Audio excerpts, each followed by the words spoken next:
Hello, everyone. Hi. Hello. We are Hard Knock Dice. My name is Jonesy, your dungeon master for the evening, and these people around me are your heroes and my best friends.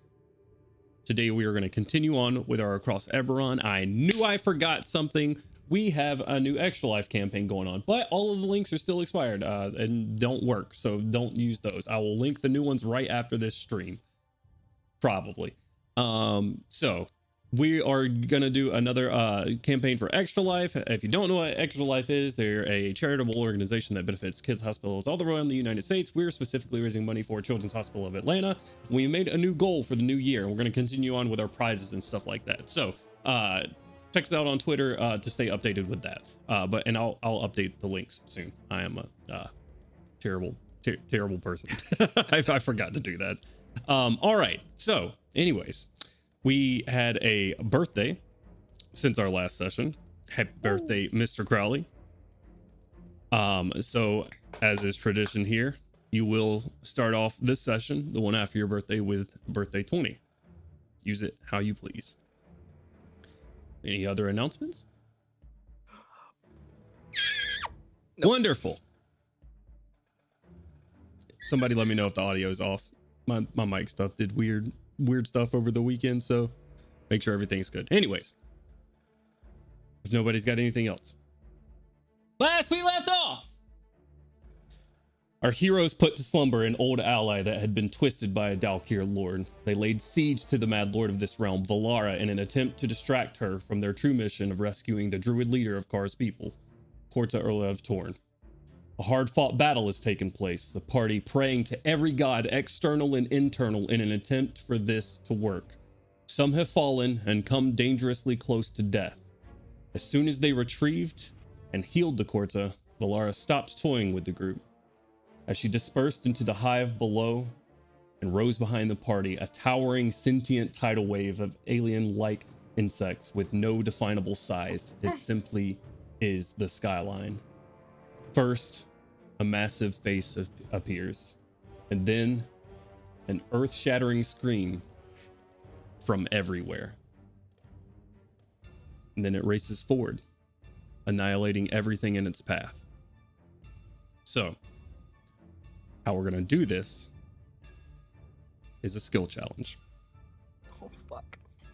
So, some of you, and just to update, Mr. Milgram forgot an ability that he had last time. He is not at 0 hit points. He is at 1 hit point due to a feat that he has. So when he got knocked by Valara originally, he went down, but shortly woke right back up. Oh, shit. Yep. Correct. Forgot that part. Oh, hell The yeah. only part while not ranging. So, The yeah. other extenuating circumstances are you have 2 T-Rexes in the party, Kar and Crowley, and Gandwin trapped under webs. So, what do we do in this skill challenge? I'm gonna give you the guys the rules around it. There are gonna be checks, your skills, whatever you want to do.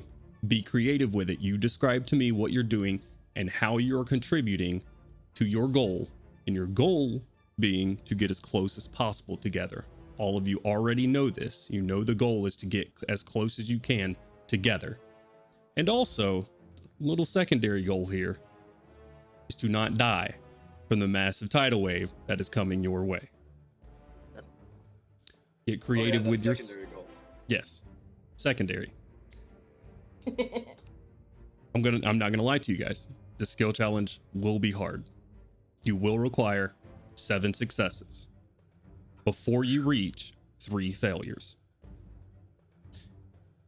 And the DC is not easy. I'm not going to tell you what it is. It is not easy. So be creative with it. Use things at your disposal that you may have. Spells, wild shapes, abilities, long hair, don't care. Whatever you got, be creative with it and explain it to me in the best way you can. Not everybody has to go. I just need 7 successes. Not one player can be the same acting player, the same active player each time. Okay? And you have to be proficient in the skill to try it. All right. Would like Let me to make hide sure. from her. Make sure I have no other rules. 7 successes, 3 failures, 1 active PC at a time. No PC can be the active PC 2 rounds in a row. Okay. So, Just out of curiosity, if we hit 3 failures, is that just fucking GG no re, or is that just the people that are with him right then get out? if you hit 3 failures, it is going to come down to a roll on your part. Oh shit. Okay. You get to give me 1 more skill check. This is what failure looks like for those that do not make that. If you reach 3 failures, it's an individual's race then. There's no more teamwork involved. You're not relying on anybody. It is on you. If you fail that Whoever roll, gets there gets there. Okay. your character is no more for this campaign. Alright. Okay? Okay. So, to sort of set up the field here and just remind the stream as well as you guys sort of where people are. I'm sure most of you remember, but Milo, Kaushik on your back, hasted. Artyom, a wind elemental, air elemental, under Gorham, riding a rock, currently surfing, probably the closest to this wave behind you guys. Crowley and Carr pretty close to each other, both in T-Rex form. Melgrim, prone, but with 1 hit point, the furthest from the wave, and Ganwin sort of in the middle of it all, restrained under webs. Okay. Do I have any takers for the first roll? Well, These are all of the bugs coming in from one particular direction. Yeah, Or like- you could say that. As I said, they are the skyline currently. Okay. If Artyom looks behind him currently, they simply are on that side of you. Okay. I don't know if I 100% understand, Okay. but if I do, I don't mind going ahead and going first for the first roll. Ask any questions you got. So essentially what we're doing is we are coming up with a method in which it's like when we do the resurrections, right? We're coming up with a method in which we use a skill that we are proficient in to roll for that, and then that is what we are doing, correct? Correct. Okay. So since I'm on Milo's back, if I'm following this correctly, I would like to use perception to find and guide him toward Melgrim. Is that something I'd be able? Is that something that would be able to happen? Is that something I can do? Absolutely. Okay, and then I just roll for perception then? And then you roll for perception. Okay, cool. Okay, perfect. Do I roll this at advantage or disadvantage or just You regular? are still exhausted. Okay, so disadvantage. It is at disadvantage. So the first roll is a 14. Okay. The second roll is an 8 plus 9, so 17 total. 17 is your first failure. Okay. Fuck. Sorry, everybody. I'm the worst. oh no, you're good. We gotta do it. We gotta do it to it, right?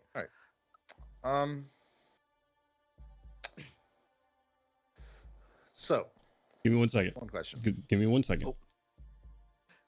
Is there anything else I need to do for this? No, there I is need to nothing roll a else death saving throw. that you need to do. I do need you to make a strength saving throw.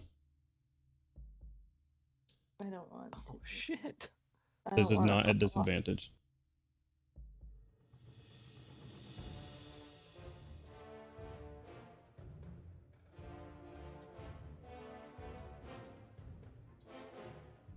Okay, but I get a +0 to that. I don't like it. Correct.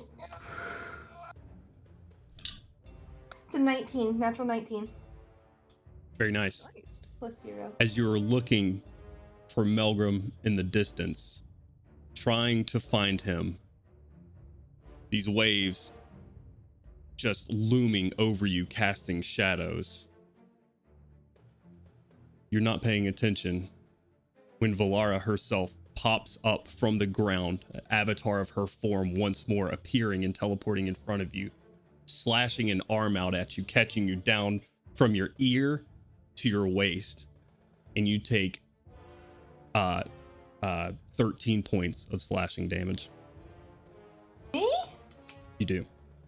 No. Yes, ma'am. What if I hit her? Give me an AOP.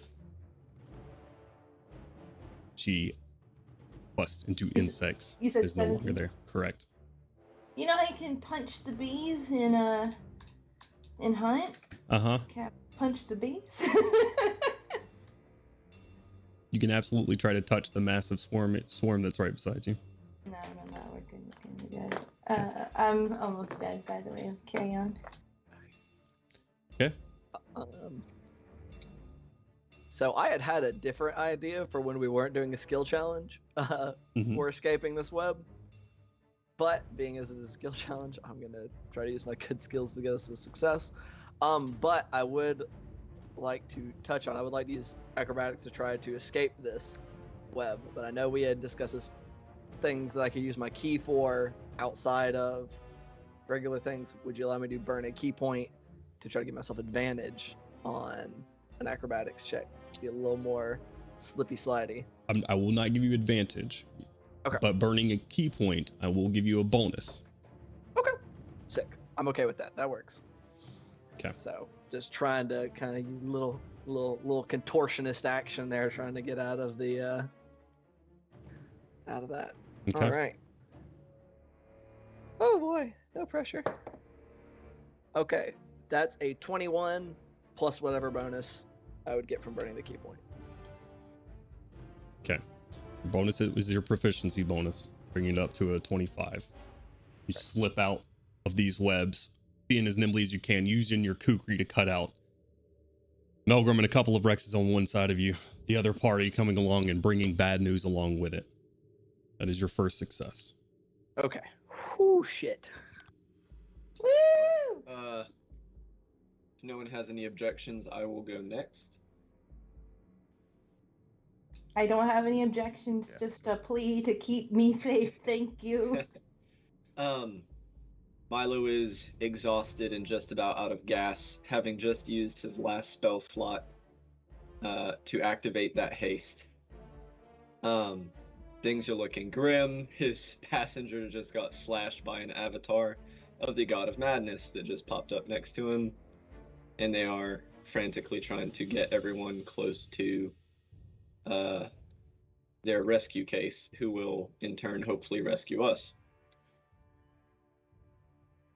Recognizing that everything kind of falls to getting him further along and flying along, since it is my magical engineering skill, I would like to roll Arcana to fiddle with the settings on my suit to try and eke out every last little bit of power he can in this final push.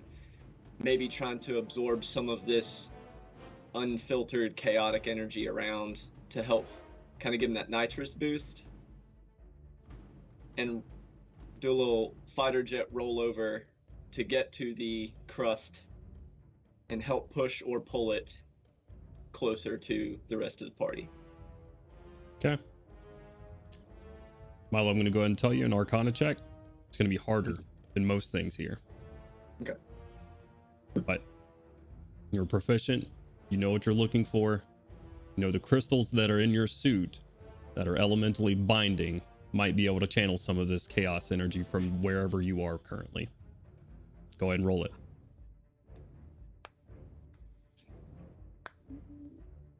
Holy fuck! That'll be a 31. Ooh! Shit. As a 19 plus 12. Ooh! There we go. Oh! You just fail. Oh no! Milo looking Yeah, I need a glass around, of water, something after that. seeing these purple lightning bolts striking out wildly because it has no focus anymore. You look up to the sky. You can only imagine what you would be seeing if this sap wasn't protecting your consciousness right now. But you look up and you see this purple lightning hitting out. You move Koshik to the side of you, opening up on your side pack where where your boots are fueled, exposing some crystals on either side of you, and fly higher. Koshik, right beside you, this purple lightning strikes down, hits these crystals. Your suit takes off, Milo. That may have some consequences on the suit later. We'll see. But you are zooming. You get right behind Artyom, pushing along with Gorham. Hit the crust of this earth disc that they're floating on. Artyom, you're moving at about 2 times speed right now, assisting with this. That is your second success. Those complications sound like a problem for tomorrow, Milo, not right now, Milo. And it's future Milo's problem. Fuck! Present Milo has bigger fish to fry right now. Bigger bugs to squeeze. Okay. Who's next?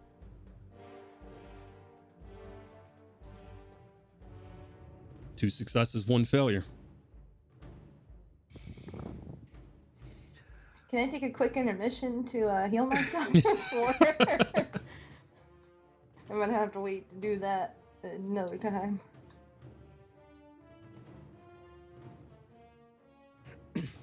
If you were asking a question, you used your action to proceed. So if you want to get, did she DC?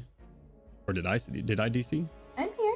Oh, No, you're we can here. see you We're just both fine. here. That's weird. okay. I'm sitting here nodding. All right. Gotcha. So we can do that at the top if it comes around that way. Gucci gang. Who's next?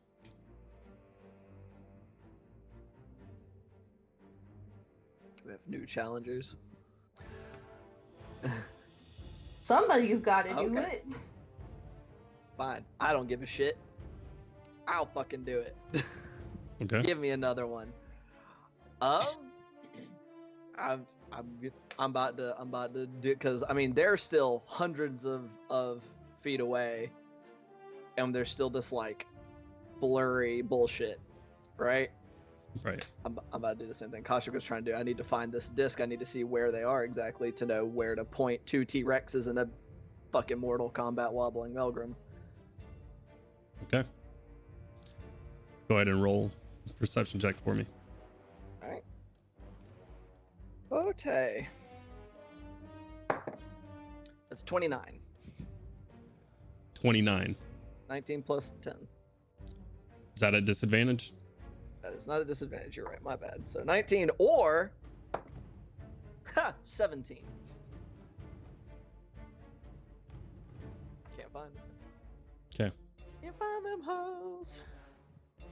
Currently, you spend 17 plus what? 17. That's 17 it. plus 17? That's awesome. no, I think you no. passed. I wish. you're looking up and currently you can't find them. The sky is Oh, fuck. black with the insects that are writhing towards you, this massive wave. They're lost to the background of this. Alright. Oh boy. Malgrim, get your ass out here! You are looking for your friends across the skyline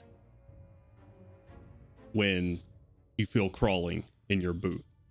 Oh no. Something bites you hard. Ow. You take 6 points of piercing and 2 points of poison damage. Total. As this arachnid with 10 legs pulls itself out of its boot and starts crawling up your knee and into your pants and starts crawling up towards you. Problem for another time, maybe. Who's next? That is 2 failures.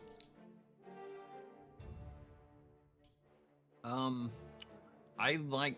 You said we can combo these things together, right? Correct.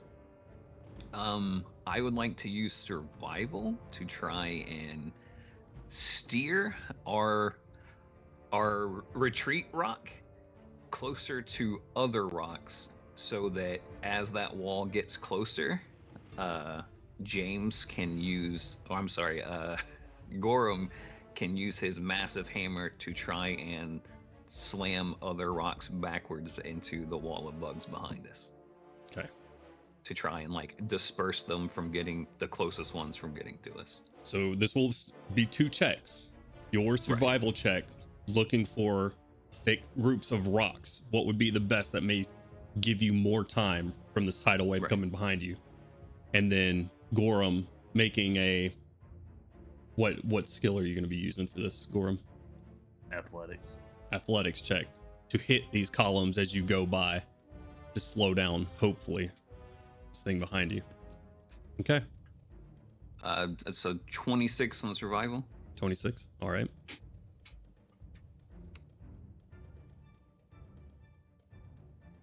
That's a 22 on the athletics. 22.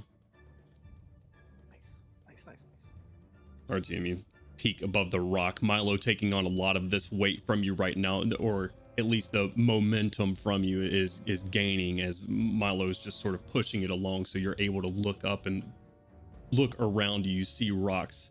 You see kind of towards where your group is, and dodge off to the right, tapping on Milo's little large air hand on Milo's shoulder as you dodge around to groups of rocks. And as you do, Gorham, holding on to your hammer is really what the athletics check here is for. As you are going Mach fucking 1, and your hammer collides with one of these rocks, shattering it behind you, throwing up rock and dust behind you, hopefully slowing or maybe obscuring the vision of what's coming after you.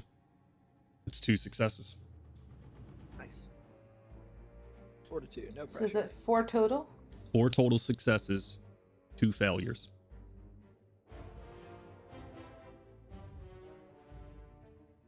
I'm gonna pee my pants. That's my action.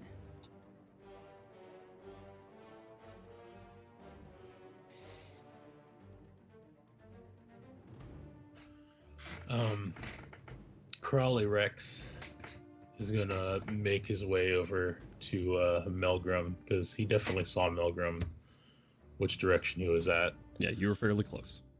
Yeah, so he's gonna make his way over to him, and Crowley knows where they're retreating, right? Like, yeah, he knows. He's seen the retreat. How far away is it from us? You guys are probably at this point, with Milo with the boost and RTM and Gorham traveling along, probably another 200 feet away. Crowley's going to get like right almost on top of Melgrum and then drop his form as just blood just starts splattering everywhere from his grievous wound. And he's going to hold a hand out to Melgrum. Do you trust me? And he's going to try and Arcana his way into teleporting toward that area despite the risk. Okay. Since it's such a big failure, might as well try for it. Absolutely.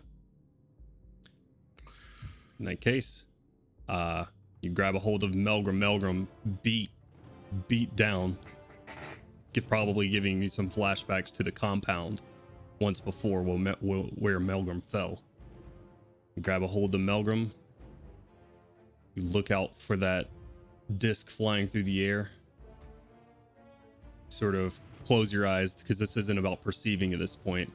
This is about finding an arcane route to right beside your friends where you need to be to get out of here. Go ahead and make an Arcana check. Using D&D Beyond, sadly it is only a 12. As he casts teleport. Did you cast teleport? Yeah. Okay.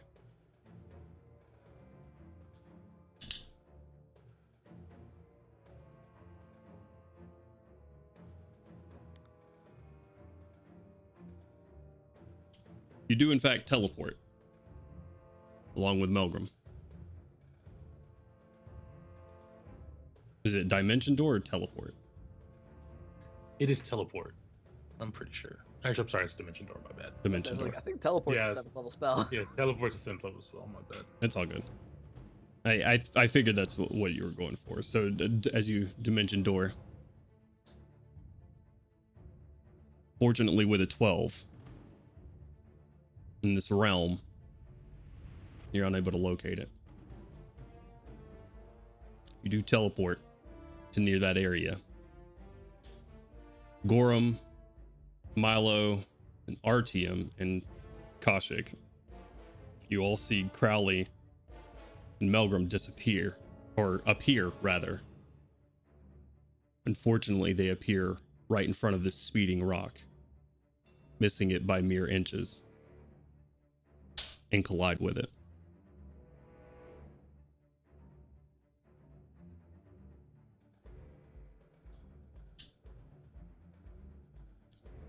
You're both going to take 15 points of bludgeoning damage.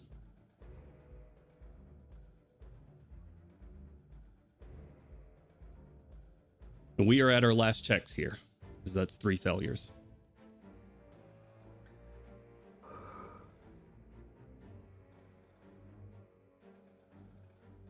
A lot of the group is here.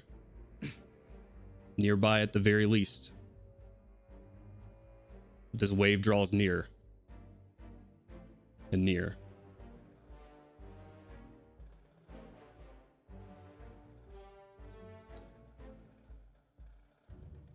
Everybody's going to get one more check.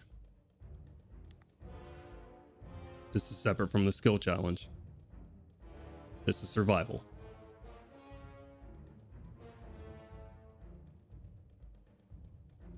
How far is everyone away from the cocoon, I guess? Everybody is fairly close at this point, with the exception of Carr and Gandolin. Gandolin has run some distance to get closer. He's closer of the two. Carr is still a T-Rex, about 150 feet away now at this point.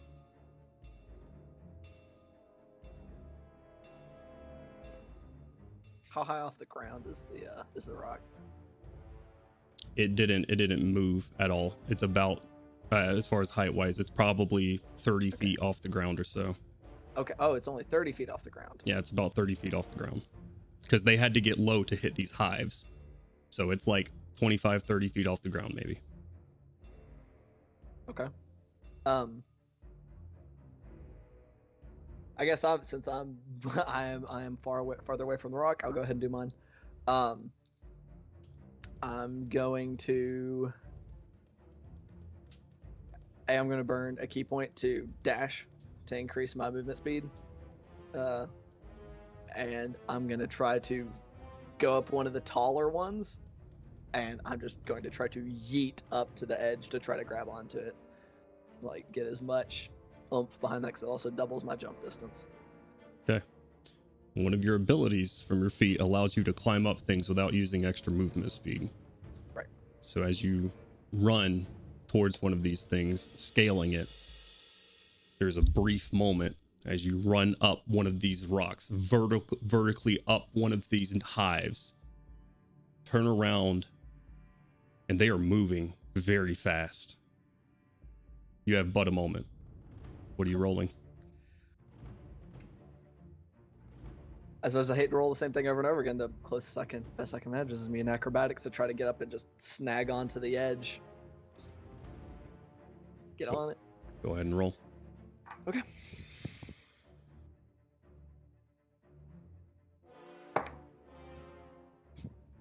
It's a 15. 15. Okay. Who's next?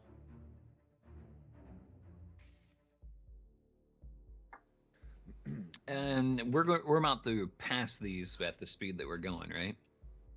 You're about to do what? Or the rock is going as fast as the rock is going. If we don't get them in the next few seconds, we're going to pass them, right? You won't be on this plane anymore in the next few seconds. All right.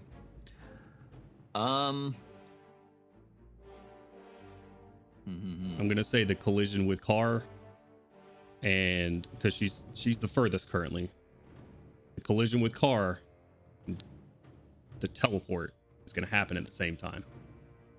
So what everybody decides here, what everybody does here, may decide what happens to other people as well. You have a chance to save people. I am going to bonus action drop form on top of the rock, and with a perception check, try to pinpoint exactly where my homies are and summon bats to get them to where they need to go. Okay. Go ahead and roll a perception check. That's an 18 plus 9. What's your total? 27. The DC was lower to spot where Carr was. DC was much higher to see that Ganowin's hand is slipping from the rock off to your right. He's hit the platform. As he does, the movement is just too much. It rips away, and he is hanging there currently, and his fingers are slipping.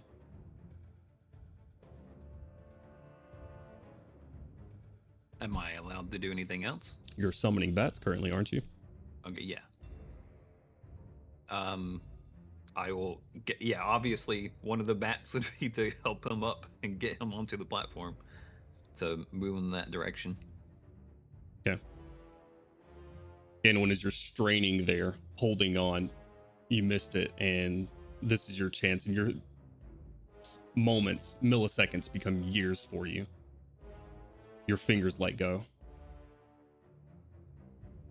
As they do, you fall back, and something grabs you, and you have a giant bat on either side of you. From the strain of the jump, you are going to take a point of exhaustion. Okay. Okay.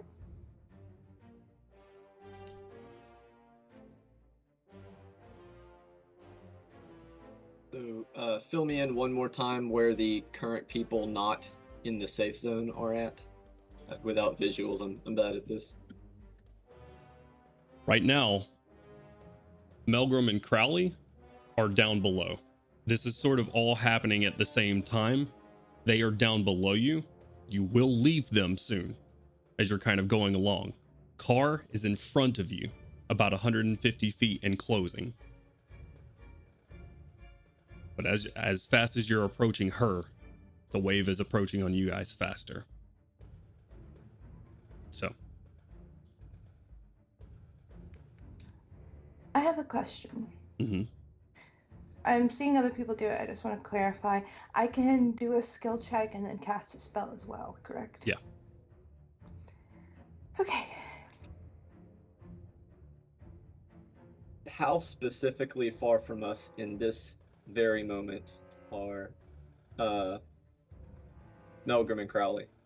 Melgrim and Crowley are closer to you. They are about 30 feet away from both of you.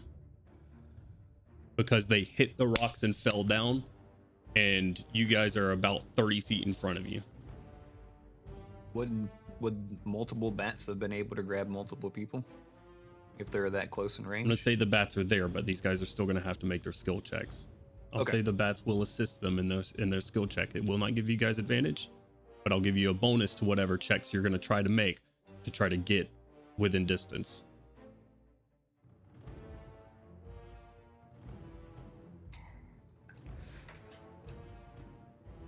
Can I do another skill check?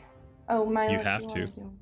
Everyone has to do one at this point. Can I go ahead and do another skill check? Okay. All right. So I have another question. If I use my birthday 20, does that negate the disadvantage? Yes. Okay. Sick. Love to hear that. Because what I'd like to do is... Okay. I don't know. Has, what's her freaking name? The queen lady. Valara. The god of... Valara? Is she in bug form, or is she, like, visible somewhere? She is not appeared in front of you yet. You turn back as you're grabbing onto Milo. The wind is racing past you. You turn back and you just see her face, sort of, or at least a mockery of it in this wave. Impossibly big. And closing. Is there any way that if I use my birthday 20 on a perception check, I would, or an insight, either one, I'd be able to see an epicenter of where she is and make a spell attack on her specifically? I'm gonna say that there's no like form here. Toshik would be able to see that without using any sort of skill check. There's no central location. Right. She just is. Okay. If you don't have anything to follow up with that, I have an idea, since I still have to do it anyway. Yeah, go ahead. While currently helping tow the rock and seeing us passing over Crowley and Milgram, I still have my familiar on me. I summoned it back before we really got in this mess. You do not. I do not. You do not have your familiar. Your familiar died. And I don't remember. Died. Correct, in the caves. Oh, I forgot that entirely. Yeah, your familiar died. You still had your drone. My drone is on him. Maybe this will still work. I thought your drone was on Artyom. Yeah, It that's It is. Yeah, Artyom, or Kent pointed at himself. I have a 50-foot rope in my inventory. Silk rope, which is the stronger kind. And I'm going to ask you if I can do this. If not, then I will circle to the back of the line and figure something else out. Knowledge Nature says, measures your ability to recall lore about terrain, plants and animals, the weather, and natural cycles. Would I be able to use Knowledge Nature to slightly alter course of the rock, like with banking or whatever, in order to use my knowledge of like thermodynamics and the wind to get one end of the rope down near those two? Every rope check we've ever done in this campaign has been survival. And I think that it is fair to continue to do that. Yes. Okay. We can go to someone else. Not a problem. Yeah, I will cycle to the back of the line. Gotcha. So Jones, you said the bats were just basically there to assist with the checks, right? They're going to assist with the checks, correct? So is it safe to assume Gandalf still needs to be assisted? Yeah. All right. Gandalf, well, I mean, you have your options of assisting people right now, because those that haven't made their checks, but Gandalf does is among those that needs to be assisted, correct? Well, I mean, I don't have a whole lot that I can do, so Right. as far as like magic is concerned. But can I make a? I see Gandalf with the bat trying to like, right? Yeah. Get back to the rock. Can I, with my hammer's got a pretty good reach on it. Just reach out and give him the like roll with athletics check. Like what is it called when they Like in like shepherd's crook? cartoons? Yeah, when they like crook someone off screen, but just Gotcha. crook them onto the rock. Yeah. You want an old man crook him onto the rock? Go ahead and make an athletics check.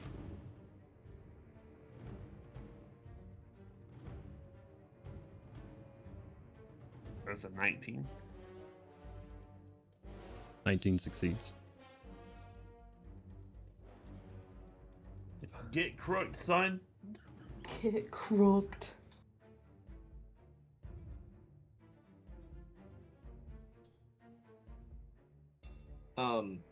I guess as my follow-up, could I use an investigation check to guide our current vehicle on a trajectory that will get us as close to as many people as possible instead of just a straight line. Try and angle it to make sure we're fairly central as possible to as many members of the party as possible. That'd be a perception check. Perception check. Yeah. All right. Fuck it, I'm slim on options. I might as well. If you want to take a second, I'm okay with people thinking. If there's still other people that have to go, so if you want to consider all of the creativity that you got, please do. All right. I have a question. Yeah. How far down? How tall? Like, how big is this rock? How far down are Melgrim and I think who was with them? 30 feet. Crowley, Melgrim, and Crowley. Okay.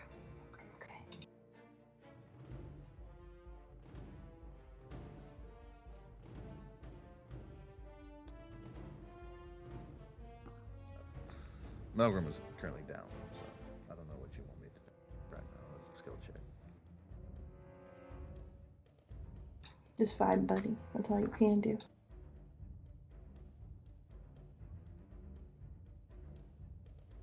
I'll reiterate that so the party hears it. Melgrim is currently down. He will not get a skill check if he's not picked up. Well, we're both down on the same rock, right? You're right beside him. Okay. Then, since Crowley is once again suffering a grievous wound, I'd like to make an Arcana check to try and pull magic toward Crowley to try and cast a spell on himself and polymorph, since I don't think I can roll concentration, and that would be bad for me either way. So, gonna try and pull at the Arcana and transform and get Melgrim off this rock. Okay. Polymorph as your action is fine. It's still gonna require a skill check. And you said Arcana. Tell me what you're doing with the Arcana. If you are polymorphing into a self, you won't be proficient in Arcana anymore, depending on what you polymorph into. So if you want to polymorph into something and then like lift him up onto something using strength or dex, or if that creature is proficient, it's up to you. I'm gonna polymorph into the name escapes me right now, but our team usually polymorphs into, since I've seen it so much. Quetzalcoatl. Quetzalcoatl, yes. Okay. Which I will pull up real quick.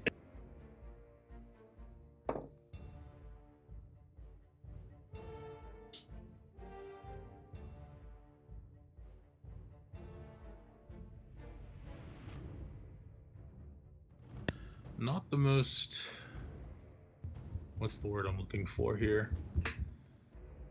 Not the most inspired in terms of strength, but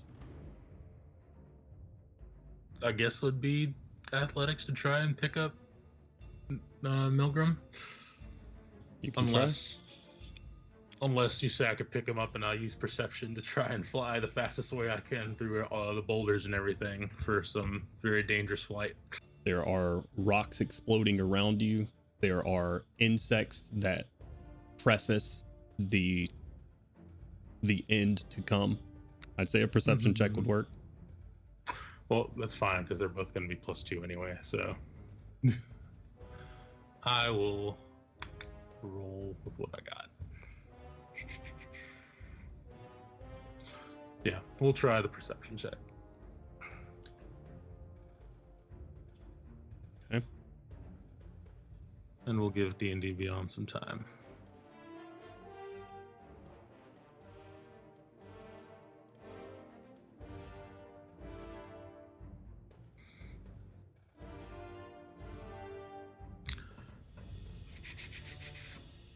So since I'm not able to use mine, it's a +2, so it's a 13 instead of a 16. So yeah. 16? Using the Quetzalcoatl's +2 to perception and 0 wisdom. With a 16 total would be a failure. However, I have been giving a +2 bonus for Artium's bats, which brings you up to 18, which is just a success. Crowley, you look through, desperate. You grab your friend Melgrim, lift him up to get him closer to the rocks. Swarms are in your eyes now as this form you've never taken before. You're looking up for the rock and you have to take off fast, and you do. And you jet through. The Shining Vanguard is all within radius at this point. One is not. And then it's Karlagla.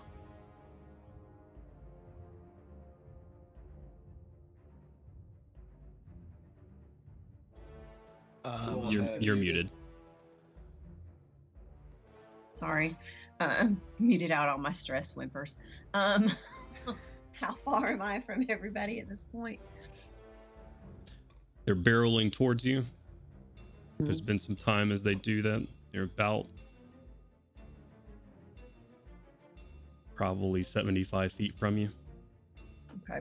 I'm going to drop the T-Rex and wild shape into Giant Eagle. Okay. And that gives me a fly speed of 80 feet. Okay. And is there... Okay, so Gandalwin's good. He's grabbed by bats. As far as you can see. Okay. Can I see Melgrim and Crowley? Or is there anybody that needs snagged, or are we battily taken care of? I want to say if you want to make a perception check, and that be your skill to see if everyone is okay, leave this area you're on and make it to them. Okay. You can do that. Right. I before she rolls that, mine would hopefully make her check easier. Would be the goal there. Okay. As far as how far she would have to travel, and if you want her to do hers first after I tell you this, that's fine too. Y'all talk about it. It's a teamwork thing at this point. Defaulting back to the knowledge nature, is with what Milo's currently doing, that seems the most appropriate with the thermodynamics thing.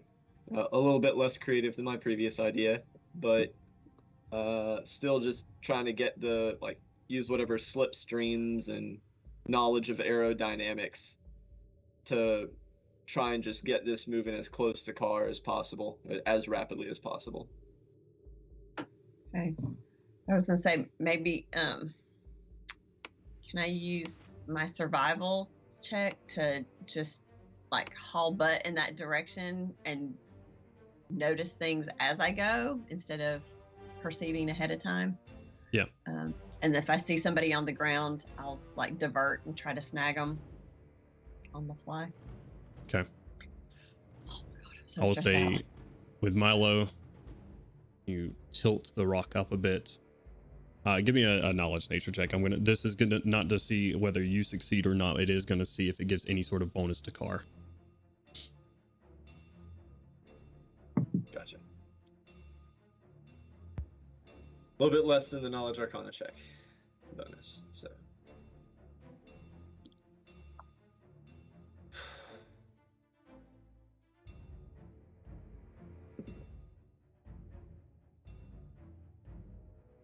Notably less exciting, that will be a 23. 15 plus 8. 23 is still very good. Aiding. Let's see. DCs. Okay.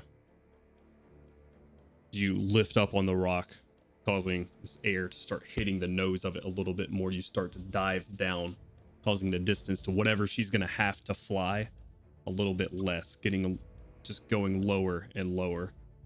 Car, you're the last one that needs to make a check here.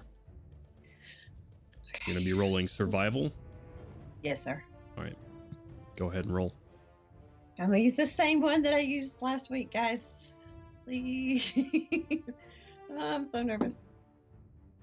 Oh shit. Is a 10 plus 9 survival for 19. Do I die?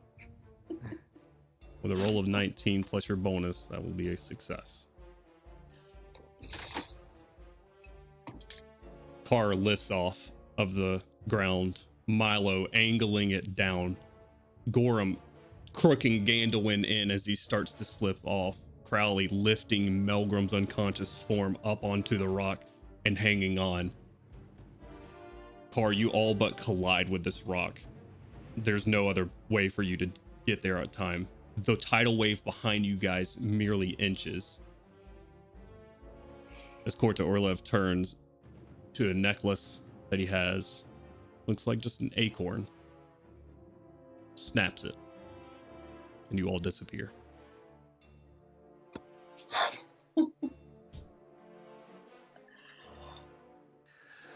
Oh boy.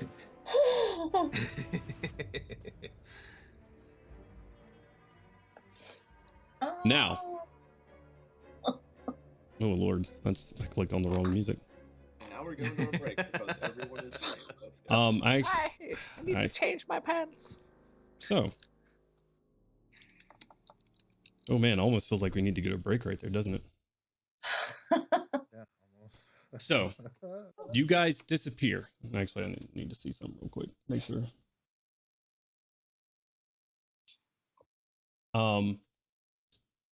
If I could, I think it's fitting to have our guests do so. Stacy, if I could have you just roll a d20 for me. Okay. Let me know the roll you get, please. It is a 16.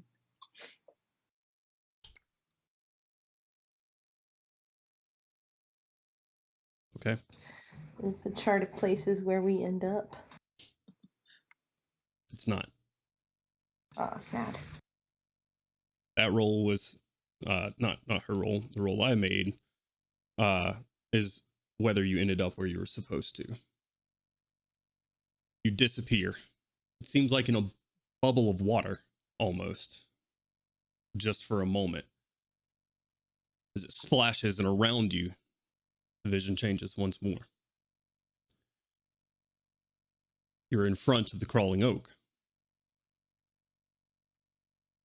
You look around. Husks of bodies that you had slain before. Picked and eaten at by animals.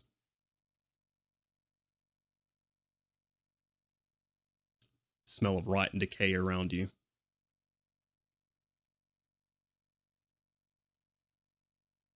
But you are now on the material plane.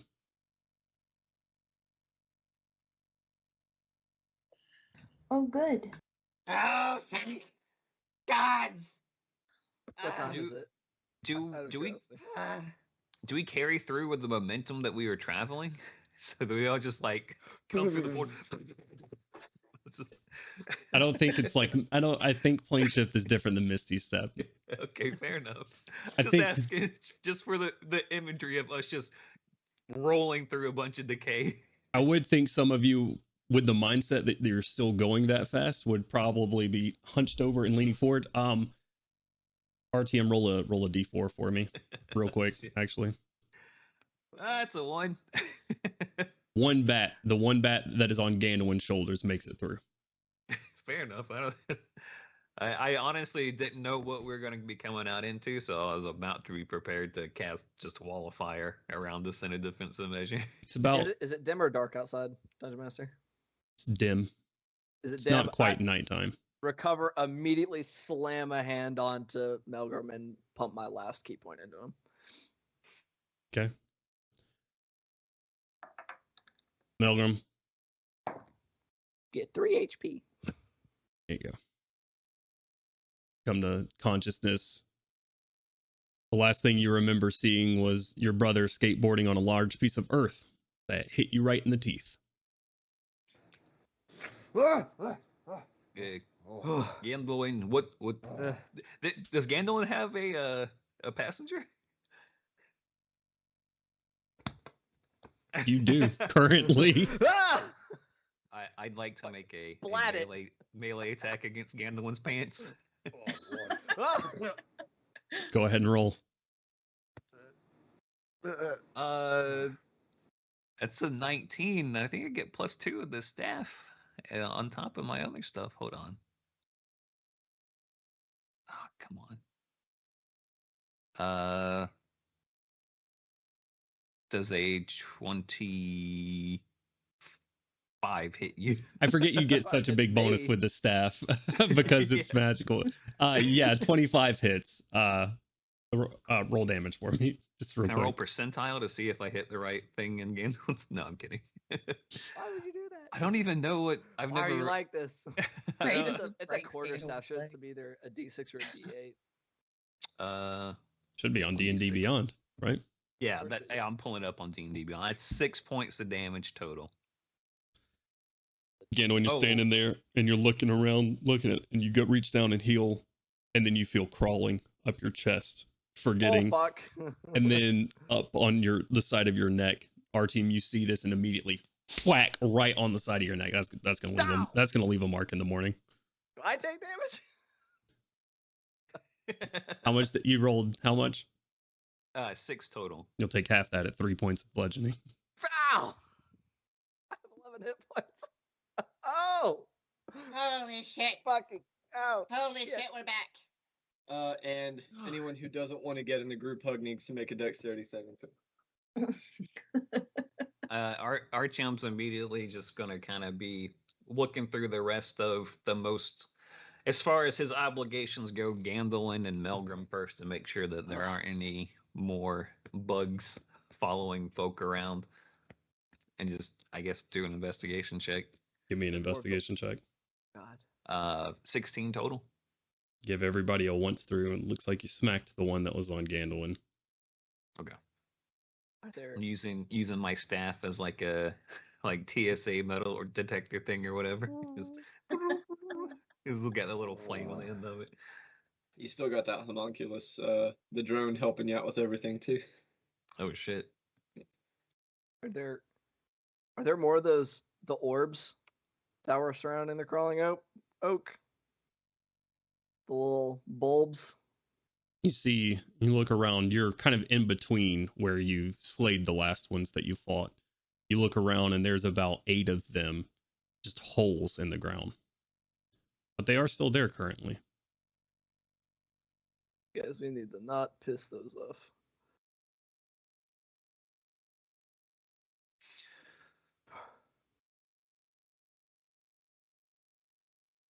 I say we go up. If we can, sure. You guys are right there in front of the tree. It's not difficult. Well, these things they could still potentially be in the ground, right? Oh, they definitely are. Okay. They looked like lollipops last time we saw them, but they were the little orbs on the eye stalks. It could bite me in the ass, but I'm not gonna take any chances, and we're this close. I'm gonna take us back to the last time, that little pocket to where we last slept. And I'll just conjure up some more bats. A very big flock of bats, because I can only cast it at 5th level, and get us up there with, an extra half dozen honor guard. We got the Bat Vanguard. Crowley's still a Quetz if you want to use that instead. Crowley. Oh, shit. Still a giant. We have a Quetzal and a Oh giant fuck! I eagle with forgot us. that people aren't humans. Humanoid. Yep. Retroactively, before we start moving, I want to use my 2nd level Cure Wounds to heal myself a bit. Okay.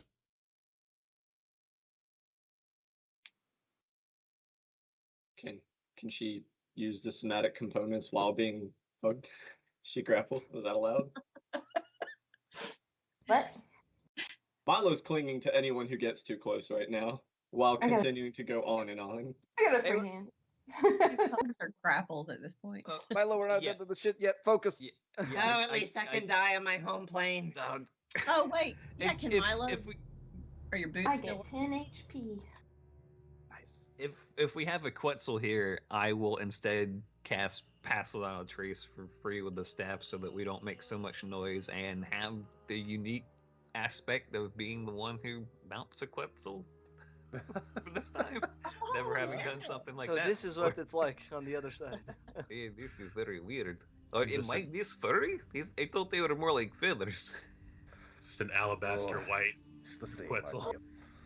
When the Quetzal takes off, instead of like flying himself, just use just enough flying to keep himself airborne and add propulsion while letting the Quetzal guide him. Just exhausted, holding on to like a talon or something. You all go up, nest in the tree. The Corta is passed out again, it looks like. Car, the last time you saw your Corta, he was an imposing figure. He stood tall, he was strong. He was everything he's not right now. He is a broken man. His muscles look atrophied, as if he is not walked in years. The clothes and the mantle that he has look too big for his form. But he just lays there, alive.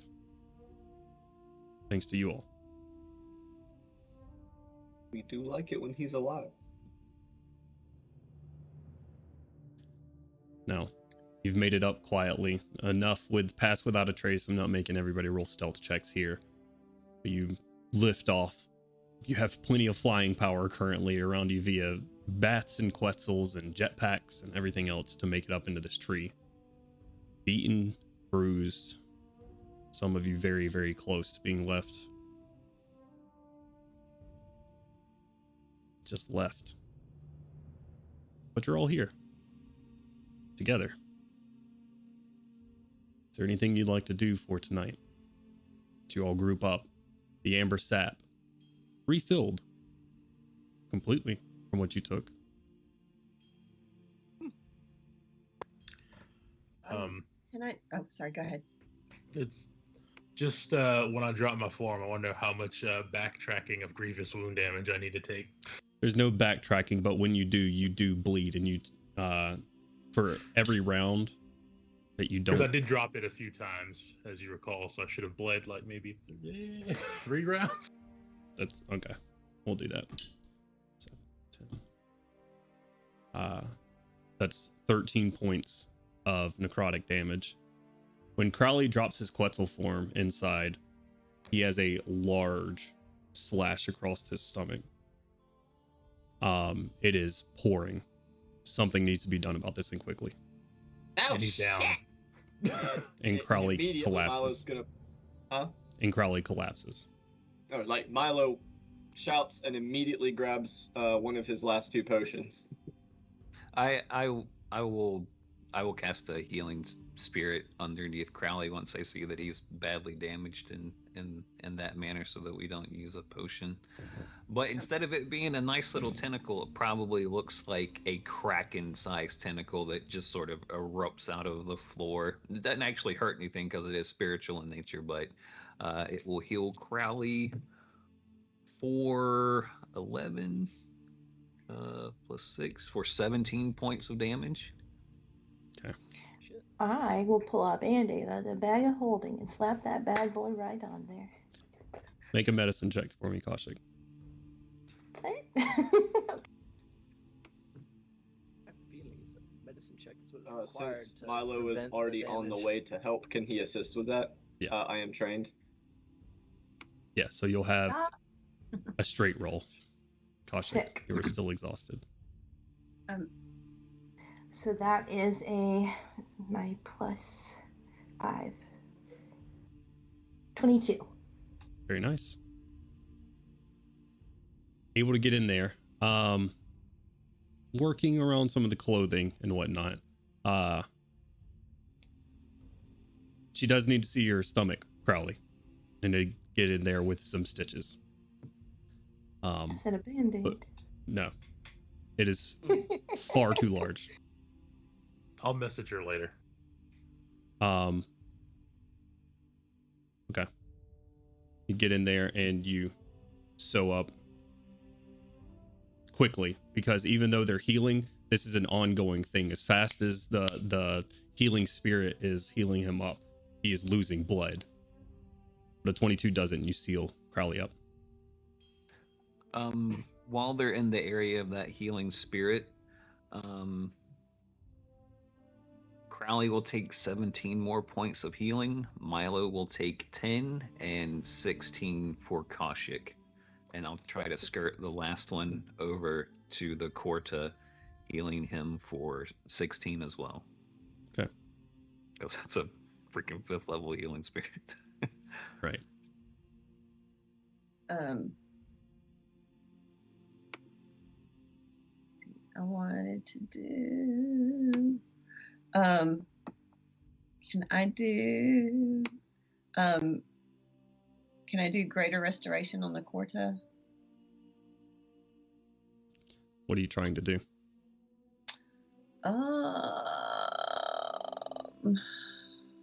Oh, maybe not. Okay, maybe take that back. Can I do a medicine check to see how I might use the sap for both the Corta and for Crowley? Would I know how to use that beyond just the ways that we've used it before? Yeah, I'll say with it, you won't need a medicine check for using this. This has been your life. You've been around this all of this time. It's not going to be any immediate effect, but you know that it can prevent infection, that it can, seal wounds and the like. The Corta doesn't seem to have any visible wounds on them. So you're not sure on that. Crowley, you think it would definitely help. Okay. So in that case, I'm gonna go over to the sap and big scoop in the bottle and kind of join in and be like, here, let me help. And try to help use that for Crowley. Okay.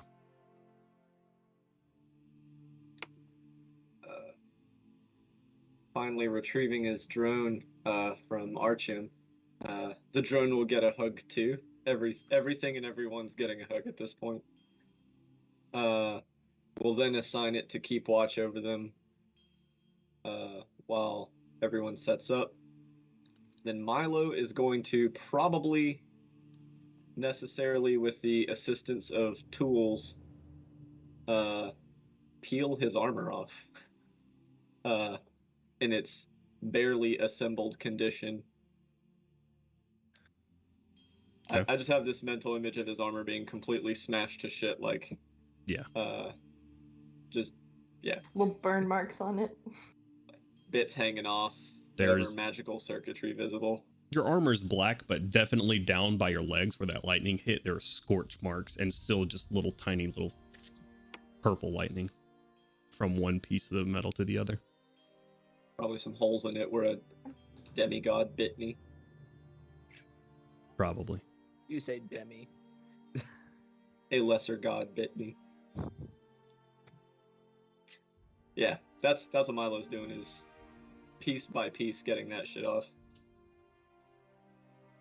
Gotcha. Just gonna walk over to wherever Melgrim has gotten dumped into and just kind of slap one hand on his shoulder, like, probably need to have it laid down, buddy. Too much of a close call there. Yeah, that was definitely more than just me.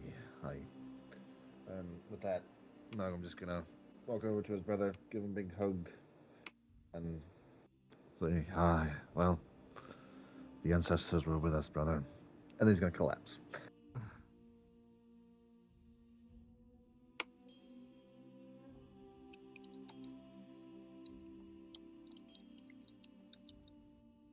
Anything else anybody's doing for the night? I spend a little bit of time sitting in the opening of the tree, keeping an eye out to see if anything wakes up. Okay. What's the distance between us and the last city we were in? Zara Shock. About what did we say? Well, you guys went by air travel last time, which took you about the better part of a day. I think it was 3 days without the airship. 4 days without the airship. Okay. I was just trying to see if I sent Barrick now, even if I shapeshift this form to something was faster, could we get a message back there before Kaushik would wake up with more spells?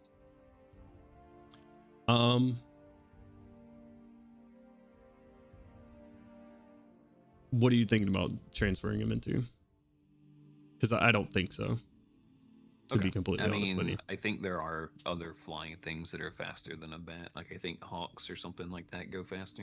Yeah, I don't get there in 8 hours though. Yeah, it took you guys on the airship. It took you guys a day to get here, pretty much. So, Right. Sending him, you don't think you'd be able to make it by the time you guys woke up. Now, if you guys sleep a lot longer, which is completely understandable, maybe. But Barrick would definitely be exhausted by the end of that trip. Poor Barrick. Yeah. Oh, I think go it's time for a long rest. Koshik goes to sleep. Go ahead. I'd probably go over to ask Kashik if she had any more gas to after a short rest. I DC'd.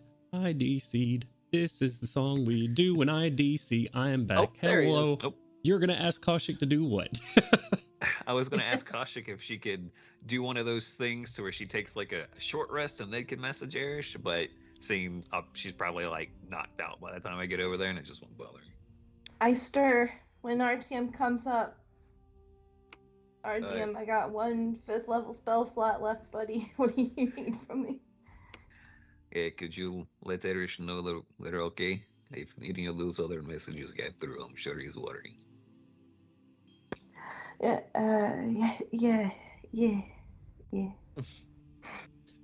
British yes.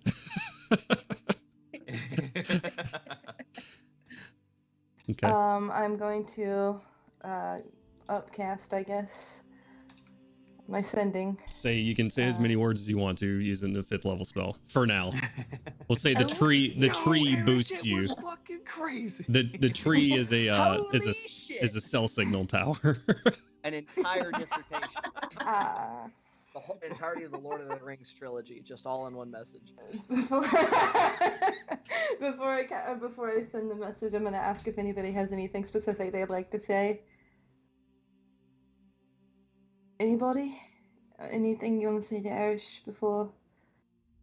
Can't wait to eat a good meal. Right, okay. Anything else? You got 5, 4, 3. All right. I'm You could gonna. come pick us up. That'd be sick. Mom, come pick me up. I threw up. I flew up. Yeah, bitch, I flew up. Yo. I'm going to send Erish. I don't know if you got any, Erish. It's Koshik. I don't know if any of our previous messages came through, but we are okay for now, at least. We're exhausted and we're worse for wear, but we can't wait to see you and have another one of your delicious meals. Speaking of, can you come pick us up?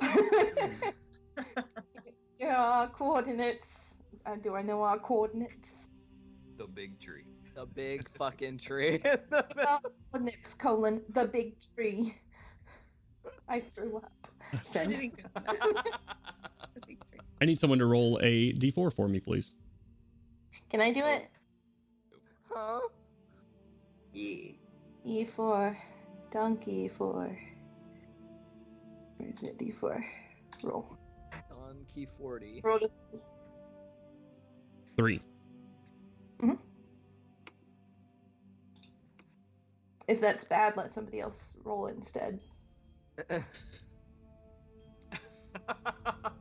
You do receive a message after a few moments. A voice comes through. It's Erish. There's a voice of pure relief, and you can almost hear tears in his thoughts that he sends to you. I had almost given up hope. You've been in there for so long. What has happened? We're still here, we're still in the port. We'll be on the way post-haste, making our way to the tree.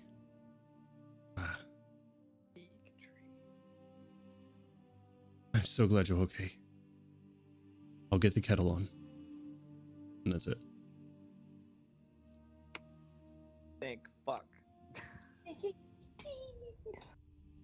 Guys, we missed the Okay. time skip. So here's the thing. He said y'all been in there for so long, but it's not long enough that they would have left the port. So I'm thinking maybe a few days. I don't know though. I don't know. We'll see. We'll see. It's been 3 years. Yeah, I was thinking has it been like a year? How long have we been out? But Oh no, we missed our year to get to the. Yeah, uh-oh. Oh, hey, you guys missed the invasion of the plane of insanity. Uh-oh. If there would have been a natural 20 on that D20 roll, there would have been a whole different session. What D20 roll? The one Stacy made earlier. Oh shit. Oh, thanks, Stacy. Oh, fuck! Anyways, Right you in the middle continue of the shit. and rest throughout the night unless anybody has anything else to do or that they want to do. I know you're watching out Gandalwin. What's up, Mally? Oh, go ahead. No, go ahead. Oh, the only piece of his equipment that he's not cramming into the bag of holding for now is he will try and salvage the fire cannon off of the forearm and mount it to that manufactured light crossbow he had, functionally just salvaging his fire blast spell or firebolt. Okay. Will that work? You're what are you doing here? Let me He's I'm trying to so envision he it, has sorry. the bolt caster, Yeah. which was the heavily modified light crossbow. He's gonna tear out the equipment he used to cast firebolt from within his armor and fiddle with it and mount it to that. So basically, even though Milo does not have his armor or any of his spells or flying right now, but he will have firebolt. Gotcha. Yes. Making a noob tube out of his firebolt caster. Yeah, that is Undermounted firebolt. with your feet easily enough. You pull up enough scraps because you got a couple of metal scraps alongside of your armor that just didn't fit back. So you may need to replace those later. But with that and the scraps that you have in your pocket, easily enough. Right. And then ritually assembling his familiar. Okay. Who will Before also Kasha. keep watch. I'm sorry. And that's it. Before Kasha goes to sleep, she is just going to say a sweet little prayer to Corvair Jesus to actually get some goddamn sleep and no visits from Idril, please, dear God.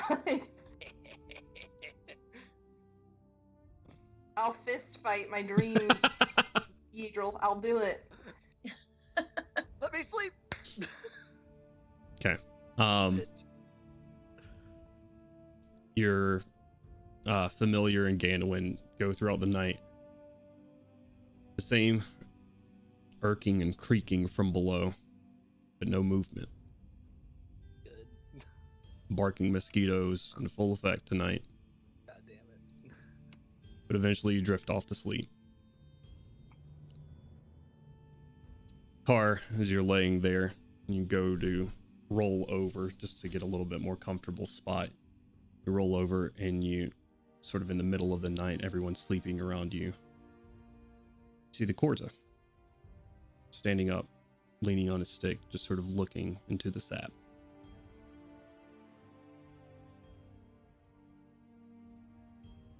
As if he senses your presence, you just hear him sort of speak up. Peaceful, isn't it?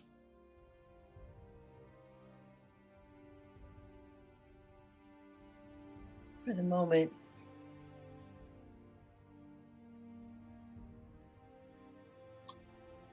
The tree has told me of your torment.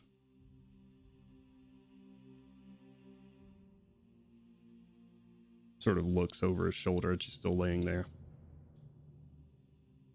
What you have had to do.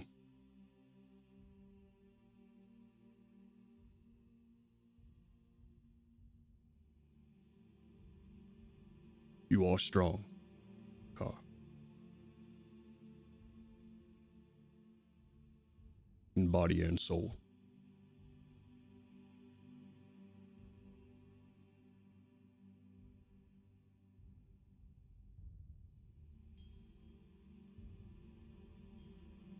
Nothing compared to you, my Corta. To what you've been through. I wish I could have saved more of our people.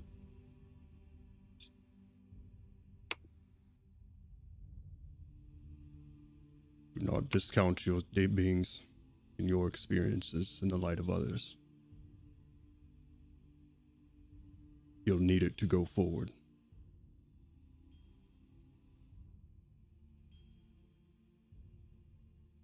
You've experienced great loss. Recognize that.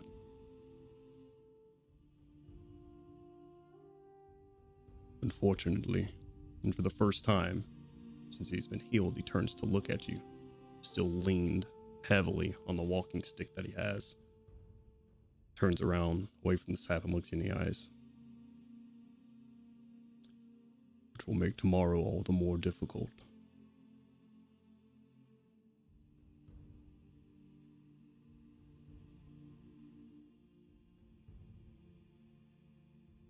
Tomorrow?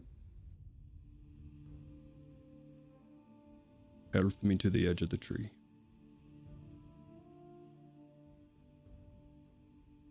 Get up and go with him. Get up. Put your arm up under his. He leans on you heavily along with the stick, and you walk him over to the edge.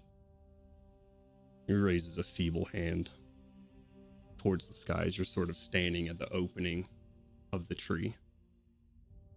The soft glow of the amber behind you. He looks up towards the night sky and raises a shaky hand.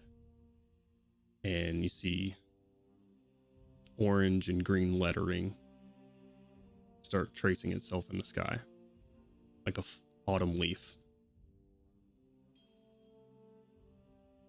And he essentially puts out an all call in Orcish.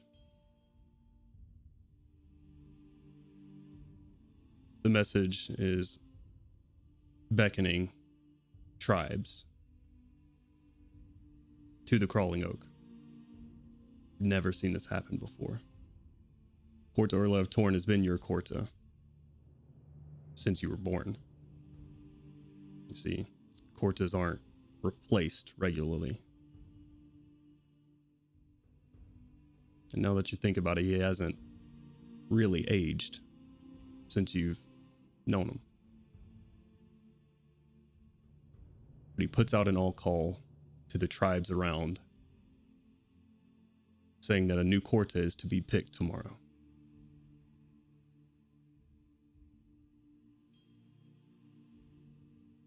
This happens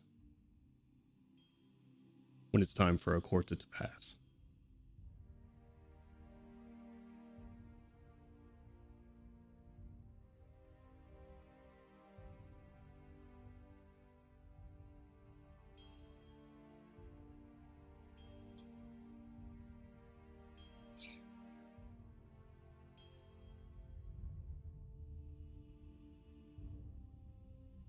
The Ebon Shield will persist.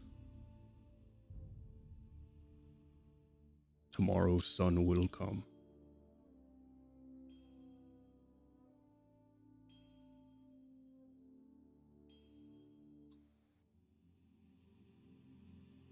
We will protect this realm. Yes, Korta. We will carry on.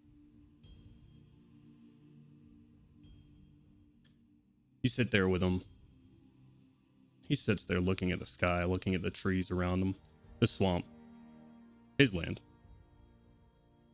yours. This has been both of your lives. Just sits there looking at it with you for a while. Eventually needs to sit back down, lay down, and he goes to sleep again. You all go through the night. And I need Kaushik to wake up with a long rest, as well as the rest of you.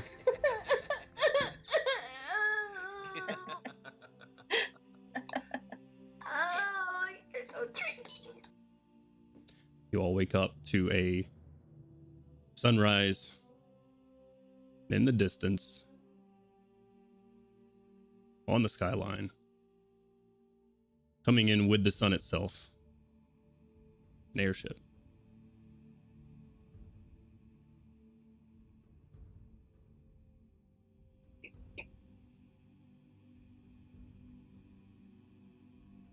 well, I guess that's pretty good timing. Yeah. But can we even go yet? Voice speaks up. Voice. I think only Artyom and Kar have heard at this point, maybe. Of Kortor Lev Torn says, "You will stay for a bit longer. We must seal off the gate below." That is what I figured. Absolutely. I have called for help. And I will do this. I will need your help.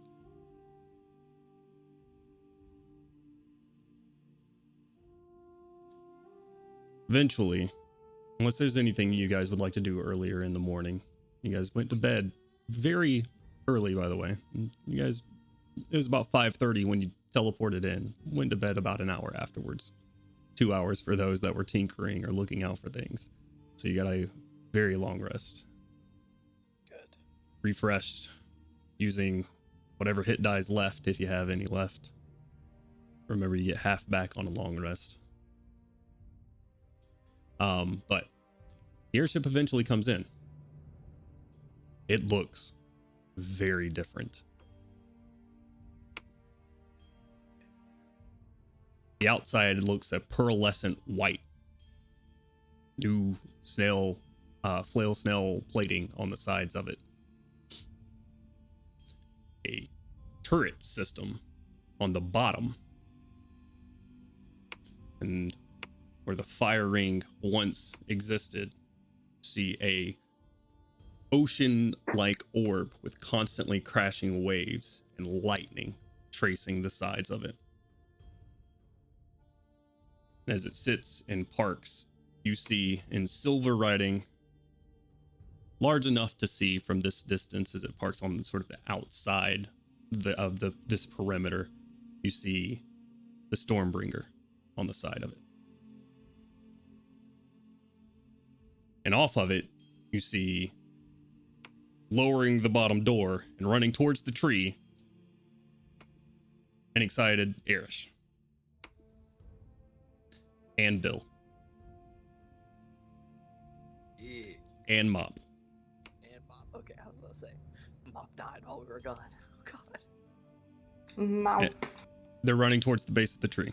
Yeah. Right now. Hey, stop! Don't Shit. move. Shit. You see Erish grabs, Mop is now, you see in, like, it is almost a mirror of, like, little Erish clothes. Mop is grabbed up by a vest that he is currently wearing. Erish stops. Bill skids in the mud. What is it? There are things in the dirt. Creatures. Get back to the ship. They look down at their feet and slowly back up into the ship. The rest of you are sort of standing here as they do this also. You see stepping a tree starts to split. Off on the other side, a light shining through it. A different sunset. At a different angle. You see someone step through. A druid. Another tree opens up. Another orcish druid steps through. Another tree opens up. Portahagra steps through. You see about 25 orcs here. Mantles of different sizes. And you hear Kortor Lev Torn speak up and say, "They have arrived. It's time."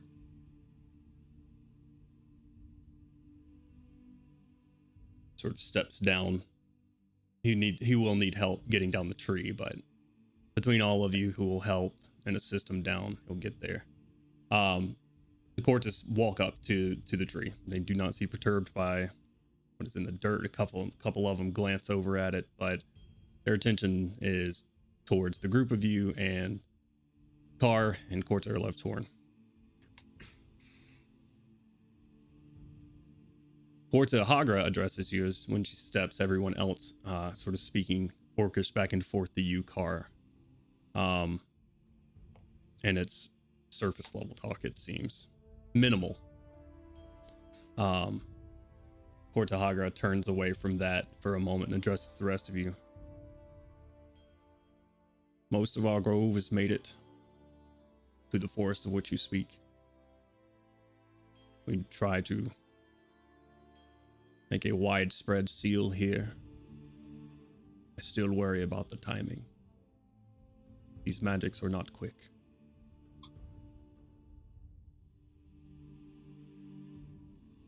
Hope they're not doing anything else like they're doing here then, I suppose.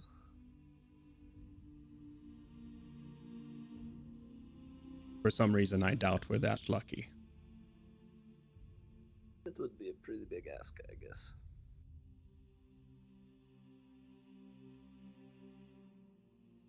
There are a couple of brief words. Left Horn speaks up and says, "It's time." Steps down into the tree. You guys walk into this chamber once more. And you see the animals, these like black ebony wooden carvings of animals all around. He steps through to them. These druids are following in. And turns to address nearly everybody here. Turns and talks to you.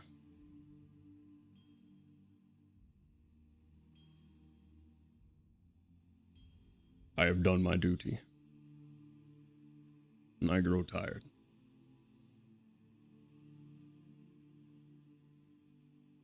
There is power in a soul. And mine will seal this gate today.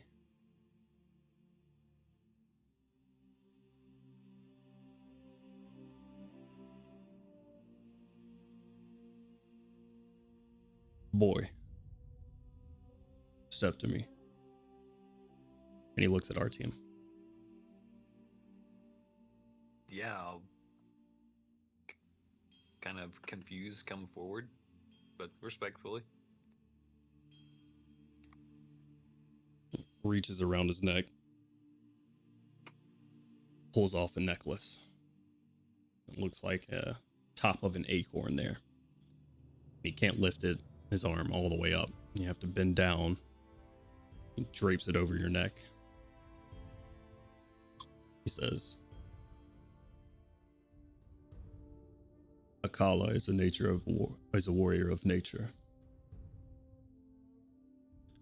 Kala is a gatekeeper. Kala protects this realm.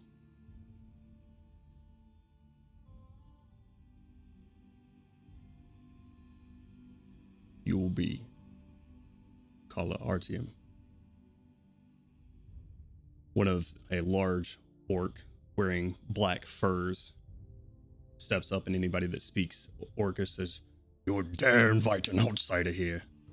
And without missing a beat, Porta Hagra speaks up and says, "Shut the fuck up, you fool. Step back." Porta or Left Horn doesn't turn his head at all. Just sort of looking at you in the eyes. He takes his staff that's in his hands, lifts it a couple of inches off the ground, cracks you in the forehead with it.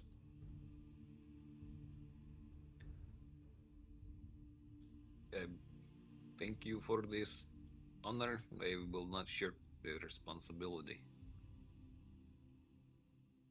You have no choice now.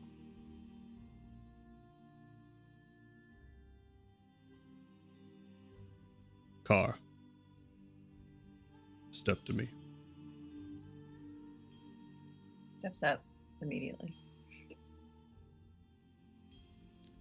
He, for a moment, puts the staff in the crook of his arm. He goes up to his shoulders, lifts his mantle up and over his head. Furs, leaves, sticks, bones, jewels, trinkets, all sort of woven into it. And when he lifts it off, they retract. Almost all of them.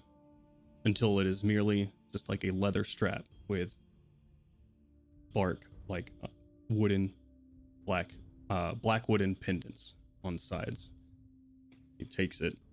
You're 6 foot tall, so you'll need to lean down as well. So he feebly lifts up and puts it over your shoulders. And stays there. I don't have it in D&D Beyond right now, but I will be adding the Mantle of the Corta to your inventory. So he looks at you and he says, "You'll guide this tribe forward. For that, you will need a tribe.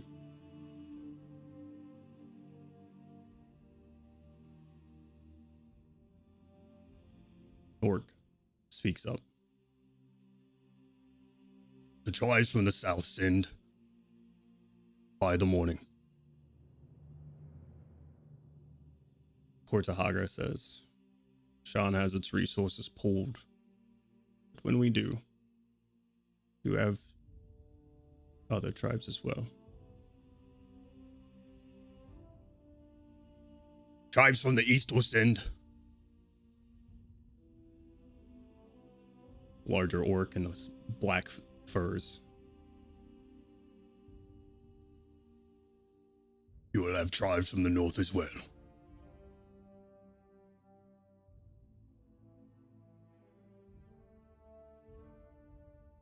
A new ebon shield.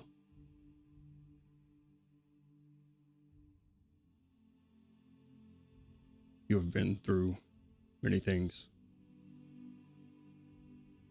Port Akarlagla. And you will continue strong of body and soul.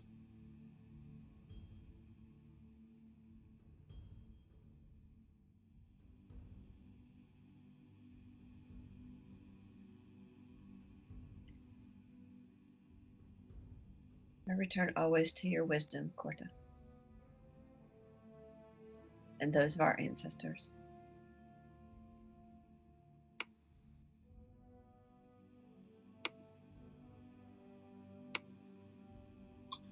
I will be in the wind and in the trees. Always here for guidance. As are they.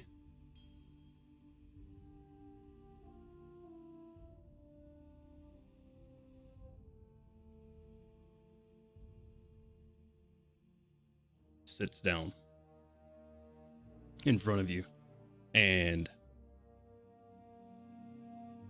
he sort of addresses everybody out one more time. He says,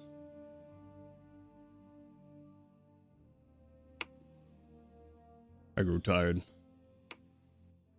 and my duty is past. A wind picks up, not from outside, but sort of within the room itself. Car, you feel,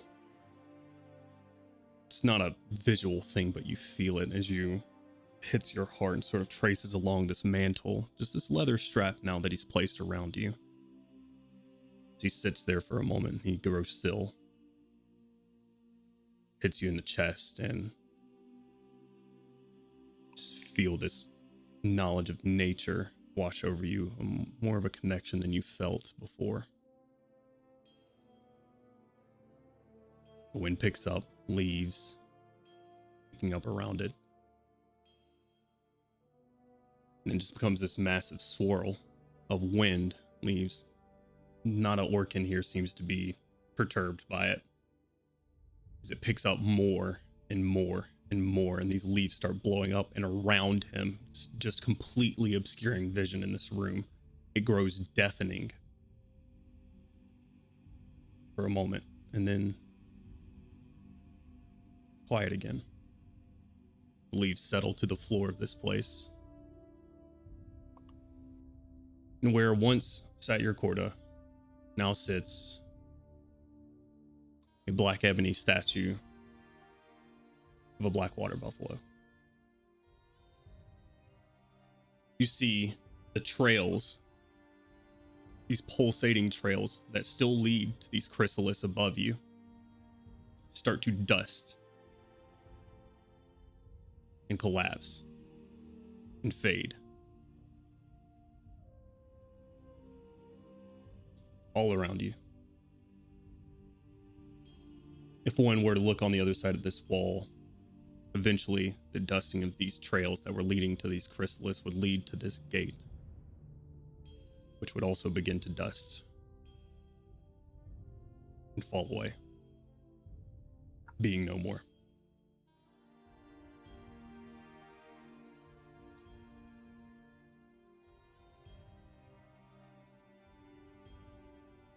I think that's where we're going to take our break.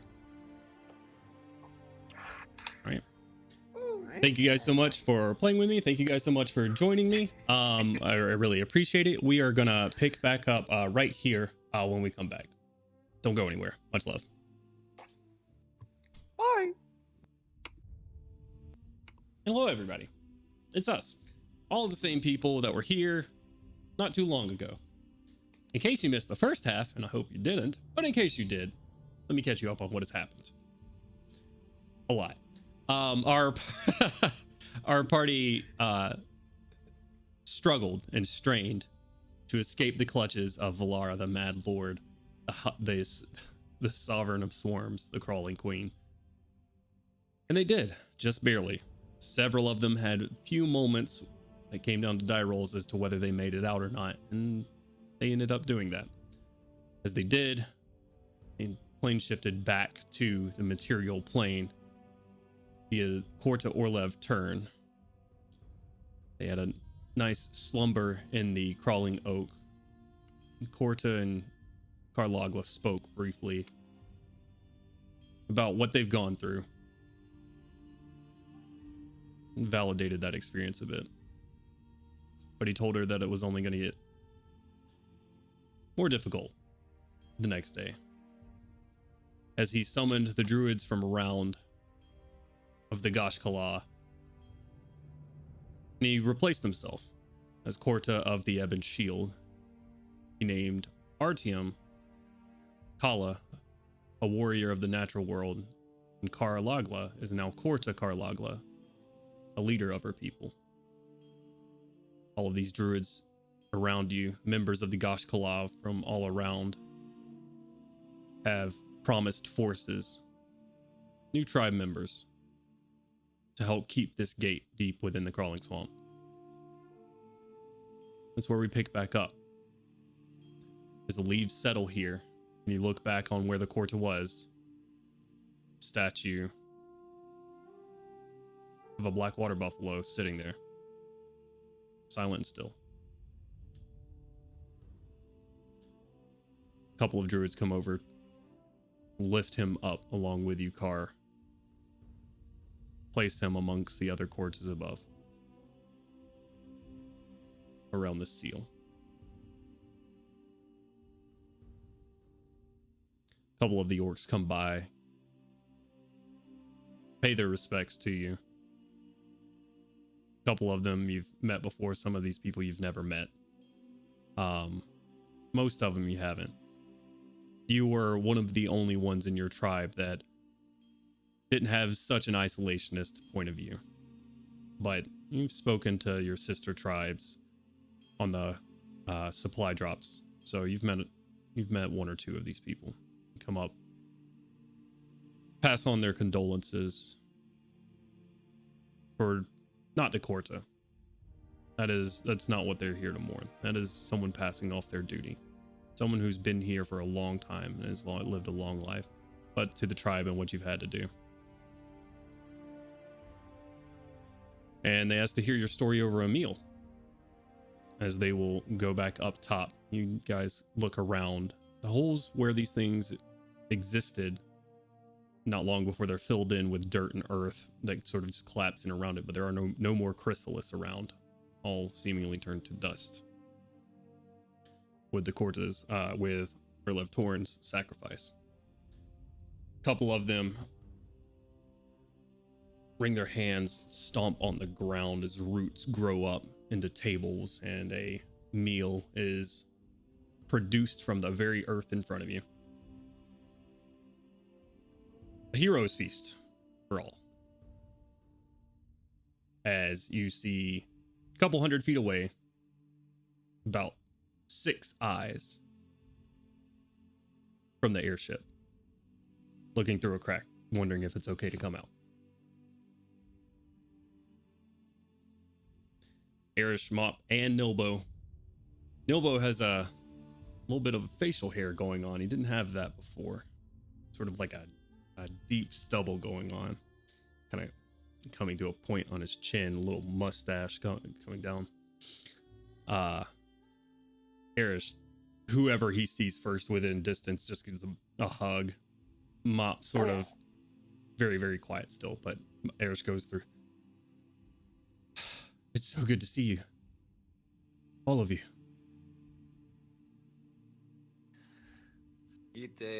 It warms my heart to see you again, Erish. Gives you a smile and just brings you in, holds you. I will pick him up off the floor and put him back down rather quickly. I am not as strong as I used to be. That's not the move I can easily do. It might pull the muscle. Once Kaushik sees Erish or whatever, she's gonna take off running leap into hugging him. Okay. Colliding. Almost knocking him down, if not knocking him down. I'll give him a strength saving throw. All that half plate weight. Well, he rolled a natural 17, and he's got a little bit of a bonus there. So, Erish grapples you up, holds you there. It's so good to see all of you. What has happened? Were you successful? I'm still unsure. It took you some time to do this. I was growing quite worried. How long were we gone? For you? Looks at Nilbo. For me, you were gone. We weren't gone very long for us. Yeah, it was like 3 days. Not even a day. Like once we entered the oak. Wait. You've been gone for about 3 weeks. Oh shit! Oh. Oh no! What? Oh. Time works a lot differently in I guess. 3 weeks. Yeah, it certainly does. Oh, it gave me plenty of time to finish this bitch up, so glad to see you back. Upon hearing that it's been 3 weeks, Kaushik will immediately expend a spell slot for sending and contact Lydia. Okay. Kaushik just runs off real quick. All right, what do you say to Lydia? How many is it? 25 words? 25. I'm so sorry it's been so long. We're all well, and I hope you are as well. Love you. To despair. Hell yeah. Motherfucker. Motherfucker. Love you, motherfucker. What is a motherfucker? You hear back, oh, hi, Kaushik. I'm okay. Everything is fine. We're still acclimating. Things haven't changed too much. My mother continues to teach. I continue to learn some of her stuff and try to sneak out of others. Great success. That's it. Alright, cool. Knowing all is well, and knowing she knows that I have limited amounts of ability to reach her from time to time, I will not respond. Okay. Just in case I need those spell slots for something else later. It's fair. You afraid you might not get him back after another long rest? What do you mean? Yep. Sure the fuck am. Okay. A meal is produced from several of these druids. They sit down, they begin speaking, talking. a lot of them about the history they've had with Orlev Torn. It seems he's been around for some time. Most of what everybody has here are stories. They heard about the fierce druid deep in the crawling swamp. How his rule, or not his rule, but his leadership was strict. But it kept this place safe for a long time. And they turn to you, newfound respect, and it's that weird, promotion at work, and now these people that you've always looked up to are now speaking to you as an equal, and it's probably somewhat awkward for Car. And you guys sit here and have a meal and speak about whatever you'd like to. We are going to come to a point here at the end of this meal, though, where a goodbye will need to happen. Where the Shining Vanguard will leave Kortakar Lagla and the Gosh Kala to continue doing what they're doing here in the Crawling Swamp. So if there's anything you would like to do, say, conversations had, now is the time. I'd like to help Bill to as much food as he can eat until he is sick. He obliges wholeheartedly. Bill froze up. I would like to say, before or after you guys have any conversations that you would like to, Car, you have a gift for all of these, if they wish to accept it. All of these heroes that have helped you out. Yes. You can wait on that after the meal, but that's up to you. Absolutely. I'll wait to be able to speak to them separate from the rest of the tribe. Okay. During the meal, I do want to take a roll off the table, and just gnaw on it, walk over to Car, and just be like, quite the honor. I can't think of anyone that I know that's more deserving. And then give her a hug. Hug. Thank you. Yeah, I forgot she hates being grappled.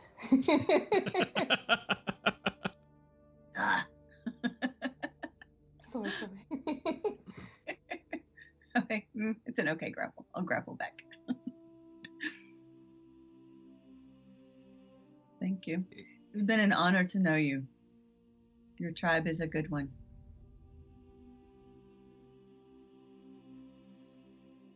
Can I ask, do you know where this goes from here? For me? I will learn. I will learn, and we will continue to protect and guard the gate. We will do what we have always done. We will keep the world safe by not letting them near, and by not letting it out.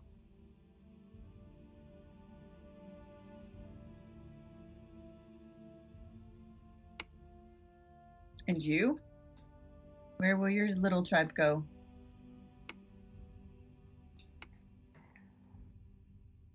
There are many paths that we've chosen to follow. I'm not sure exactly where we go from here, but we'll keep in touch.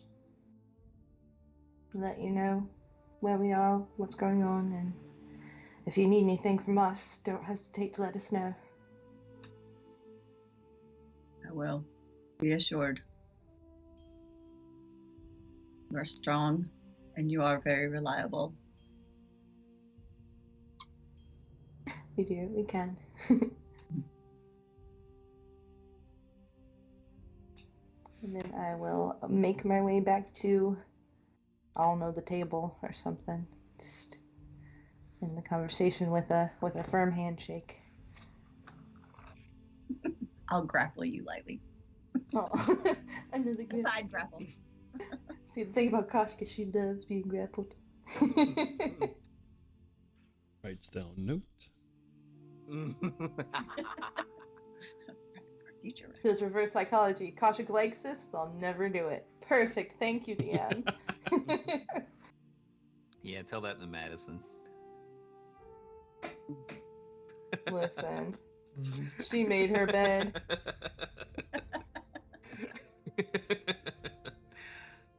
She made that bed and she almost slept in it eternally. It's very close. Yeah, I'll probably slip away from helping Bill to gorging himself and hop on over to car. It's quite the responsibility you got, boss. It is. It is. I'm glad to have you as part of the tribe. Well, you're also an honorary member of the Shining Vanguard, so now we are kind of cross-tribe members anyway. It's true. It's true. And that is quite the honor to be accepted as part of your tribe, too. Shining Vanguard. Oh, you have a symbol, yes? Yeah, it's, yes. It's like a shining shield. I should include it. With a candle on it. Yeah. I should include it before you go. I should add it to, and she kind of gestures to like the filial tattoos and things that she has on her left arm. I should add it. It's part of family now. It'd be an honor. It is an honor for me. None of this would have been able to happen without you. Yeah, I mean, we came here to help each other out. We're all on the same team. It's true. It's true. It's so exciting for me. I've never met this many outsiders before. Honestly, I haven't had time to think about it much, but all the different kinds. Mostly just stories. It's good to see how brave and how strong you all are. Yeah, well, hopefully we can get lots more people to come help out and not have the world get eaten by Delkir. Hopefully, yeah. Right. Well,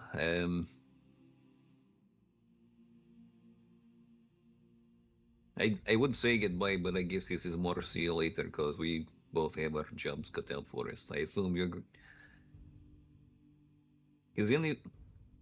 We've had this conversation about the other portal that's going to be opening up in less than a year. It's not going to be good, so anyway. We will probably see one another again, friend. Oh yeah, very soon, I'm sure. Anyway, I don't know any customs of the Gashkala really. Am I supposed to like bow, or is this like a handshake, nod, salute? She'll just kind of laugh and like reach out and do like the forearm grab with that's kind of like supported on top. Pull him in a little bit. No formalities with us. We have fought side by side. That is good. So I'll give her a other arm squeeze then. Half a grapple. Oh. Another grapple. Not restrained though. I know better. Not restrained. All right, well, you take care of yourself. We got a lot of extra fighting to do. Thank you. So at this point, I'm going to kind of excuse myself from the orcs and walk over toward the Shining Vanguard. Kind of say, I want to thank you. Thank you for your help. Without you, things would be very different. You've been very strong. It's an honor. And I very much appreciate your invitation to be a part of your tribe, as you are now a part of ours. To show this, oh, did we lose Ian? I think so. He's real happy about it. I'm here. No, sorry. He's happy. Your camera's frozen. So happy. Ian's just a happy boy. Joy. Ian loves everything that's happening right He's now. just vibing, man. It's good stuff. Ian was like, I didn't die. Ah, there he goes. There it is. Before you go out into the world and continue on, I want to send you with something. You know my tattoo. She kind of hold that like kind of little little bit of tree growth out there, you know. I have a tattoo kit, and I would like to give you each a tattoo that will help protect you or support you as you go out and continue on your calling, if you would like. Yeah, that Koshik sounds is fun. down for anything that makes her look cooler, so let's go. So, And also, if someone does not mind, if I could add your Shining Vanguard tattoo to my family. Yeah, absolutely. I mean, I think Eris has a shield that has a proper rendition of it that would be easy. Or there might be other things on the ship by now. We've apparently been gone for 3 weeks since we went through the portal. Or like a day before. Anyway, it's been a while. You might have got the new one. Right, yeah, you could have made the new one by now.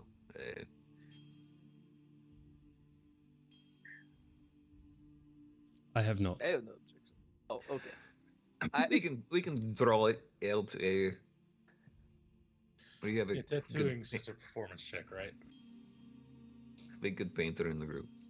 It's a tool check. She has tool proficiency for this. Oh, nice. Oh. Oh yeah. Yeah. So, mechanically speaking, if you guys would like a non-magical tattoo, there's nothing that you need to do, Car. You have all of the inks and everything that you need for that.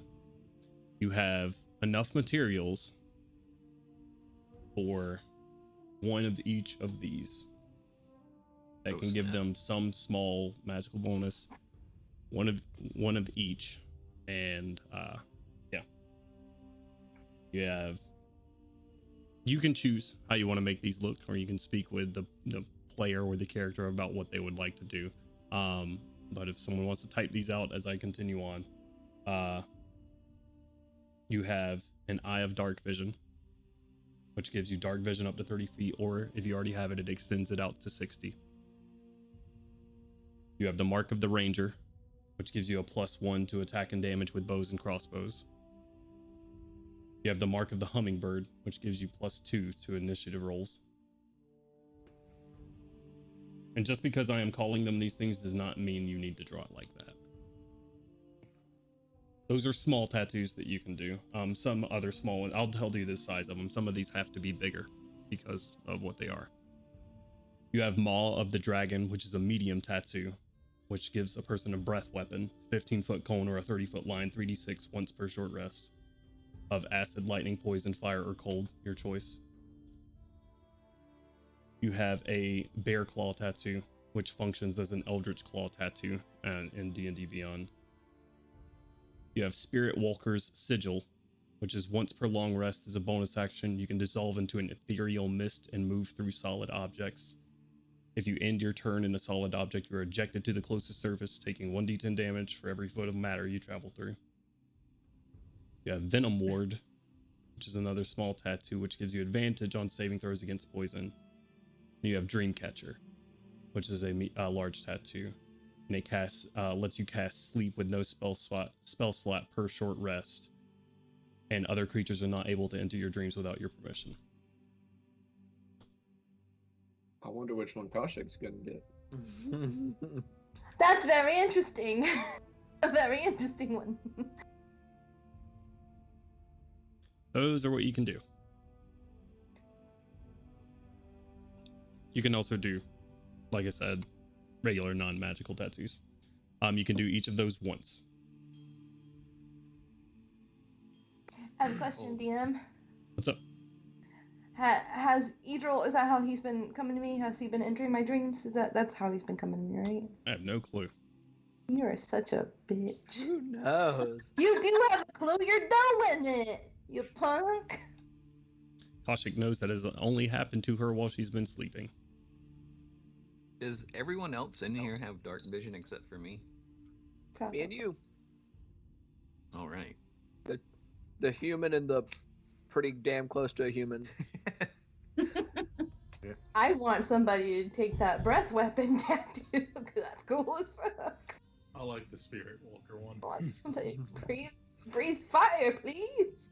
I assume that Gandalin will want the Eldritch Claw to get +1 to attack and damage with unarmed strikes just forever.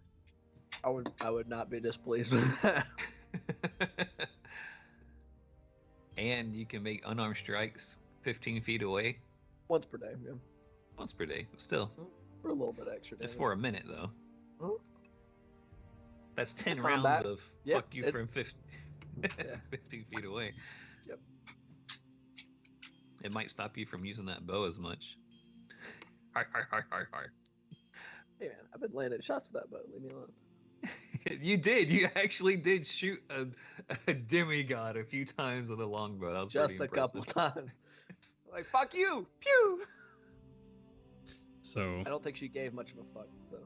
What size tattoo is the Dreamcatcher tattoo? it is large. It will have to take up a back, or Oh, 2 arms, or 2 legs, If one of the dwarves gets an advantage versus or chest. poison Sorry.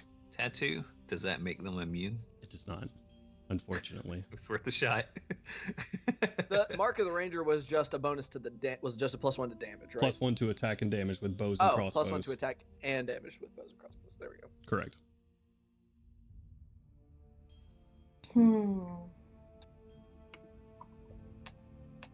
That thing that Milo has is technically a modified crossbow, right? It is. It's like a repeating crossbow. Yeah. Can you tell me what the Eldritch Claw is? Yeah, it's on D&D Beyond, but it's +1 to attack and damage with your melee attacks, your Unarmed strikes. unarmed strikes. There you go. Thank you. I couldn't think Cool. of the damage. And it also, once per day, I think for a minute, it gives you a reach of 15 feet, and you do an extra d6 of force damage. Are these magic tattoos, are they like one use type thing, or are they just general? You've got them. Okay, yeah, cool.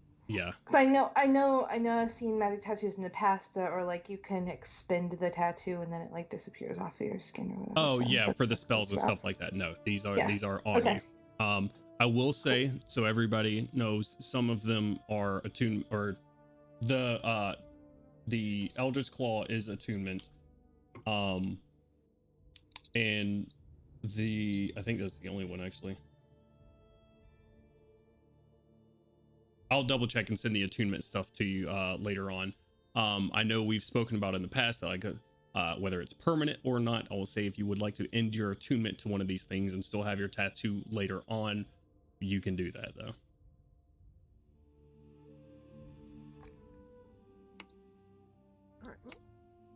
Well, I already got a baller's fuck acorn necklace, so you guys are welcome to have at it.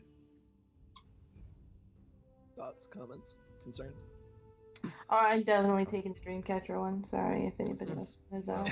She said, that's mine. I got that. Can I get multiple tattoos? Can I just get like a spell tattoo and then she just give me a lot of cool ones too, so I just have like a sleeve?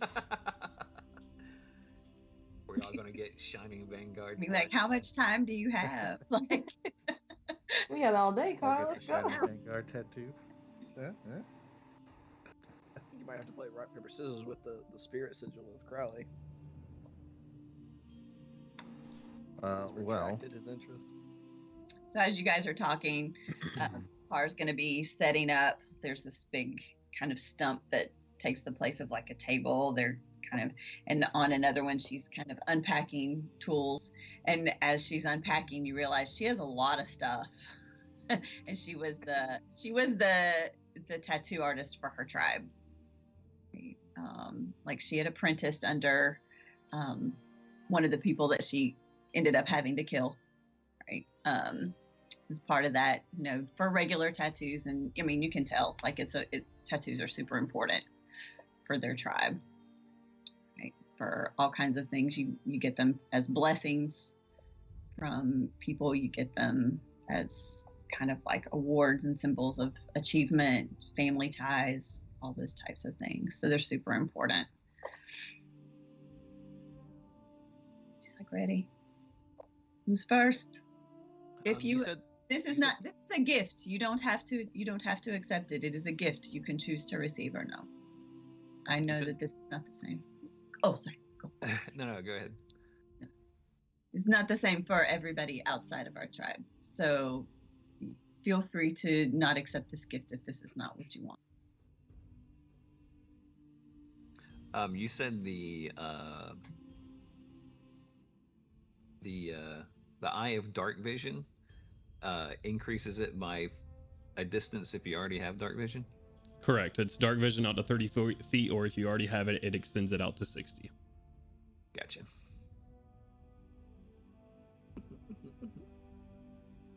Right, well, if nobody else is gonna claim one, sign me up. God damn it. I'll go second. I just want to see how much it hurts first. Probably like a Come bitch. sit, Gandalf. Come sit. Right. I will sit. I hope it's the tap method.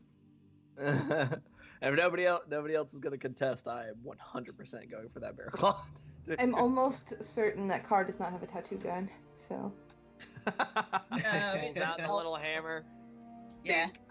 She turns around, hammers plugs it into a sharp. tree. Yeah. Yeah. She's got like a bee, and she just flicks it and it starts buzzing. She could have had a little stinger that she just kept stinging you with. That's awesome. Yep. Sounds terrible. Right. And it's a little off to the side because part of it is, especially for the magical tattoos, but because of the importance of the tattoos, for them, it's a very personal and intimate experience, right? And she needs to talk to you a little bit and to hear what you want and why you want it, right? Especially for something like this. So tell me, Gandalf, we haven't had much time to get to know each other. What do you want? A bit of an understatement. Little bit. We've been busy. Just a smidge. So, what do you want? What tattoo are you hoping for? I guess going down, because how big is the Eldritch Claw, right? So it's supposed to be one of the smaller ones. It is, I believe it's still medium, so it's going to take up your forearms. Okay. So I'm just gonna like rolled up, I guess, sleeves even farther than they already are, kind of taking off my bracers and my hand wraps. Just kind of holding my arms out and just seeing as the source of this, I guess, something thorny. Something thorny, like the. I don't know. I'm not an expert on plants, but they got claws of their own. Okay. I feel like it's appropriate. Okay. So she's like cleaning his arm. So tell me about you. I need to know about you so that this will be a fit. If it is not a fit, bad things can happen. So tell me about you. She's like cleaning, ready. Like what? Why are you a part of this Shining Vanguard? Who are you? Why do you want this one? This seems like a very big question. I don't know. And I feel you have big answers. I'm doing this because I don't know what else I would do. Ow, ow, ow. Fighting's all I've ever done, so might as well do it for the right reasons, I think. And your family? Where's the rest of your home tribe?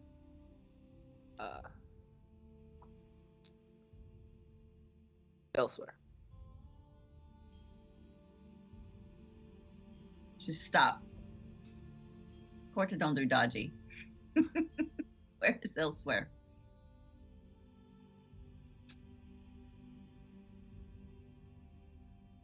Not of this world anymore. Not on this plane. Probably not, I imagine.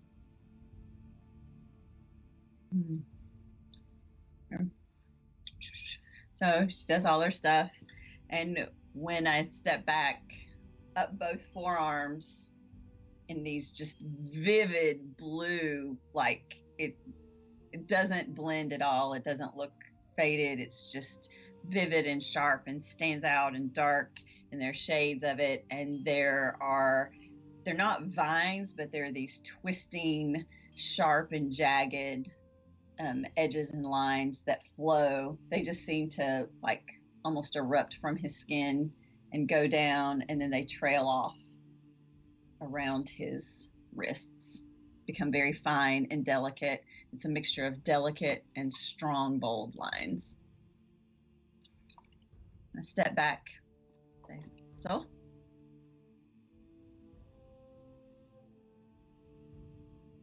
Hell yeah. Give him a little vial of sap. Put this on it twice a day for 1 week. I will heal. do my best to remember. I make no guarantees. And as you start to walk away, I stop you. Oh, I haven't walked away yet. Yes. Oh, okay. Gandalin. Yes. You are a good man. You are a good man. Okay, feel to one side. Just kind of place one hand kind of up over the center of the chest where a person's heart actually is, and just kind of give her a half bow. It's been Next. Corta and Orlev, a noble and good man. Melgram's gonna step up next. It's been an honor, Gandalin. Take good care of yourself and your tribe. Okay, Melgrim? Of course. And if no one objects, I believe he's going to go for the breath weapon. Okay. Hell yeah. No objections? You're gonna sear your beard. The beard is dwarven, it'll be fine. You just completely obliterate your mustache. I made a mistake. This will take up a neck collar piece. Okay. How big is this one? You get to choose. It's a medium tattoo, so it is like it extends up to your neck, like on all sides, like up to the bottoms of the ears, and then tapers down to like it's probably going to take up most of your shoulders as well. You have big shoulders though, so maybe not as much. Acid, lightning, poison, fire, or cold. You have to choose that ahead of time.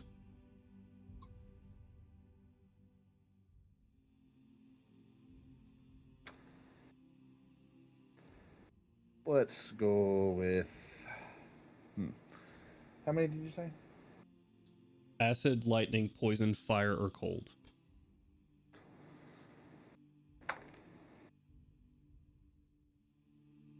Fire. Okay. So, as I start, meaning, Melgrim, tell me about yourself. Why Why did you choose this? Well, the design, if I may have some input, I would like for it to be. I don't know if you actually saw when we communed with nature, a little while ago, before to find the tree and everything where we were going in the beginning of this adventure with you. But if you saw that eagle, that spiritual eagle, something like that, golden wings, on the shoulders, I guess, because that is that is my second totem in my path of the totem. It reminds me, well, I say it reminds me of my mother, but as best as I can, because I don't have memories of her, just what my father told me when I was a lad. She had sharp eyes, so. Eagle, yeah. Okay.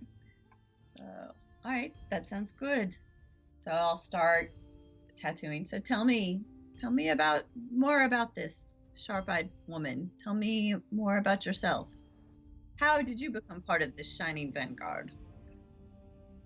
Well, I became a part of this Shining Vanguard by going out on an adventure with my brother over there, trying to find Trying to find the man that killed my father, so that we can bring him to justice. And ran into Artyom and Crowley, and kind of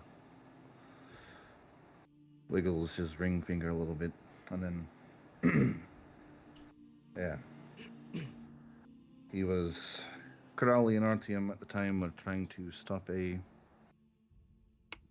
child abduction. We're still on that journey, I guess. Being a father myself, I can't have children go missing in this world. Well, long story short, we've been trying to stop that. Well, see the end of the world, and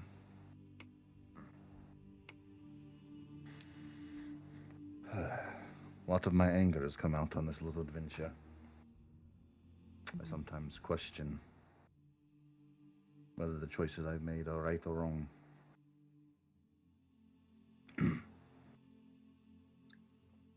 At that time, she leans back. The tattoo's completed.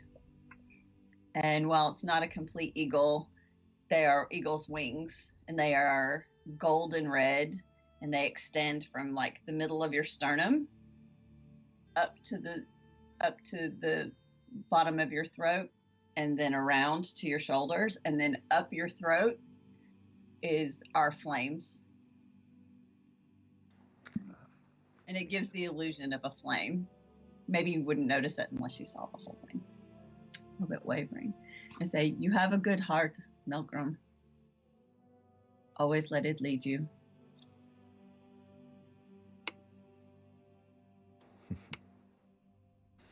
Thank you, my. As do you.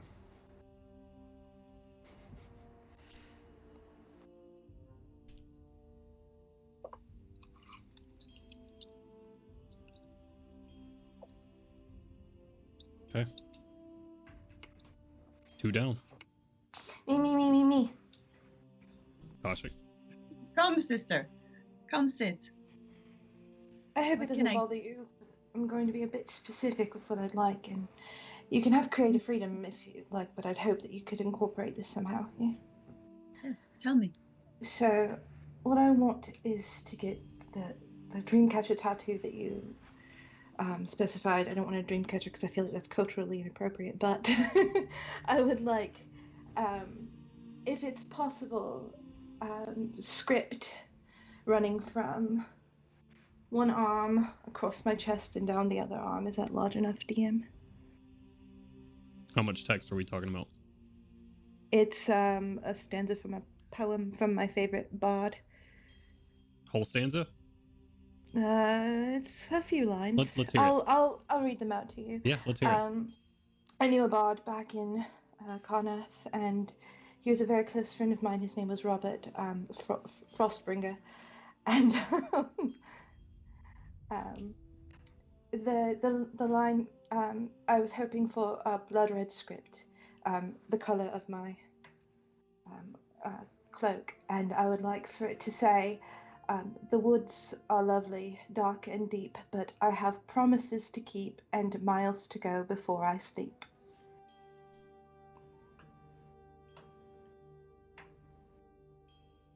I can incorporate that. DM, do you think it would be better suited on her front, or if I should recommend to put it across the backs of her arms and her shoulders so that the rest of the tattoo can run down her back? I'm going to say, because this tattoo is supposed to be large and it's supposed to take up an entire back or like an entire portion, half of your torso, if you want to restrain it to the arms and go across your choice of chest or back, but the arms will be like scrolling text, like around your arm. Yeah. Oh, that's good. Yeah. Got a second job going there, DM. I need tattoos. I will tip her 2 gold.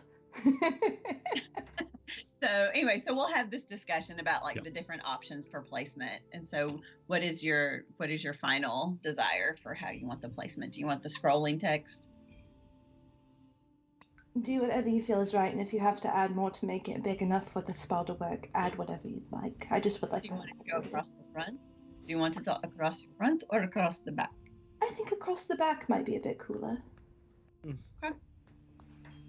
And so cleaning, and so then as I start like at her left wrist and start the tattoo, scrolling around, wrapping around and around her arms. Tell me, Kaushik, tell me about you. How did you become a part of this Shining Vanguard and why? You are the only female. Right.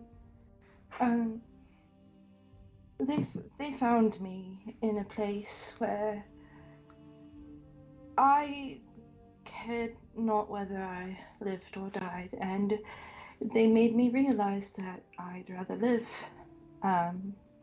There are things that went on in my past that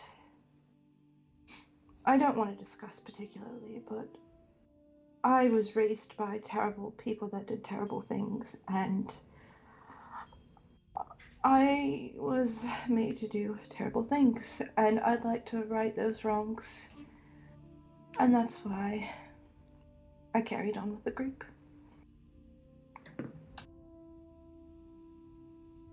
I'm continuing on. There's great love in your heart, Kaushik. Despite the world's best efforts, yes. Always keep it at the forefront. Always remember that love first. As she finished, wipe down, and it is the blood red that you asked for, but the script is this kind of odd script that is both from a distance hard to look at, but then if you intend to read it, it's very legible, and it wraps almost solidly, starting on your left arm all the way up, goes across your back, covering both shoulders from the top to the bottom of the shoulder blade, and then wraps all the way around, ending perfectly at the very top inside of your right wrist. From what I can see, it's beautiful. Thank you so much for this gift. Thank you for your gifts. And gently grapples. Oof. Yes. Gentle. Gently grapples, not on the freshly tattooed area.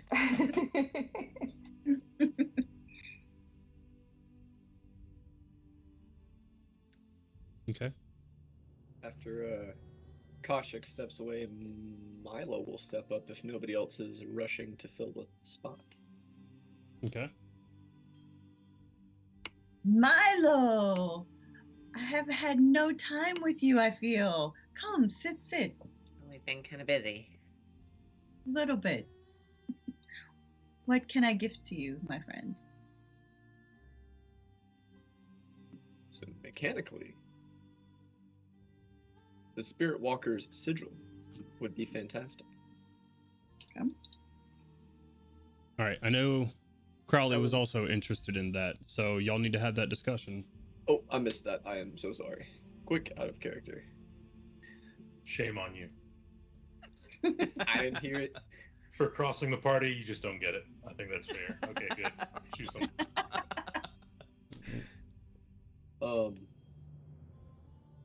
If you very much want it, then I will bypass it. I don't know how There's strong nothing your else feelings are. that really works for me. Same. I would probably get Mark of the Hummingbird or something minor. Otherwise, I mean, if you really want it, it's fine. I'll just not get a tattoo. That's fine. So, probably better if Crowley doesn't get a tattoo anyway. nah. If you want, I'll grab the Mark of the Hummingbird.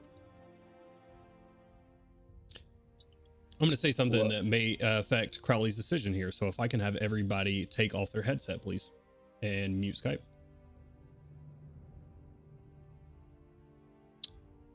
Take off your headset. Okay. Crowley, as you're sort of sitting here studying, a keen eye looking over your passive investigation to see exactly what, and your Arcana high enough to see what is going into this she's going to need to see your form. How exact the lines need to be. An illusion would throw it off. Alter form and your abilities to alter yourself would give it a % chance to fail mechanically. So if you were to get this, you would have to show her your form, and that could be just something that you and her could discuss. Completely up to you.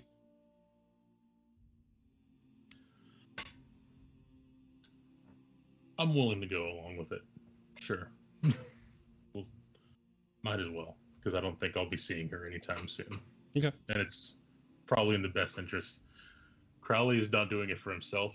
It's just another thing to get to help his daughter. Right. Okay.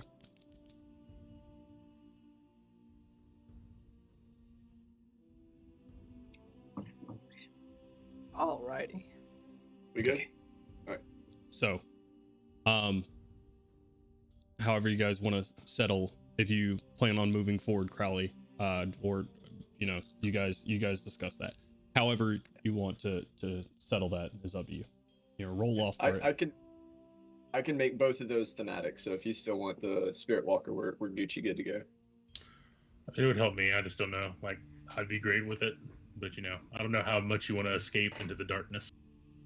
Yeah, it was more the whole spirit thingy, but I can reflavor the hummingbird bit as well. Yeah, I just figured spirits works for me pretty well. Float like a butterfly, sting like a bee. Alrighty.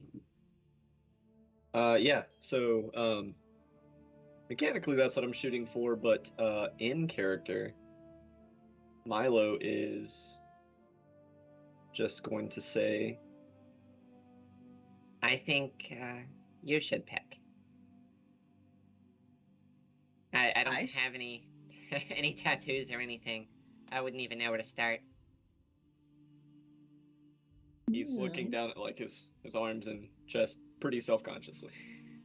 So I just want to make sure I understand as the DM, so I can write you under the right thing. Sorry, man. I don't mean to keep interrupting the flow here, but you mechanically you want the mark of the hummingbird, but you just want her to pick the design. Yeah. Okay. Gotcha. Okay. Tell me what you like. Tell me what art, what stirs your heart, Milo. What stirs my heart? I don't know if I've ever put anything quite that way before. I've always been passionate about learning and creation. I like to make things, figure out how things work, how everything works. Everything from modern arcana technology to the weather or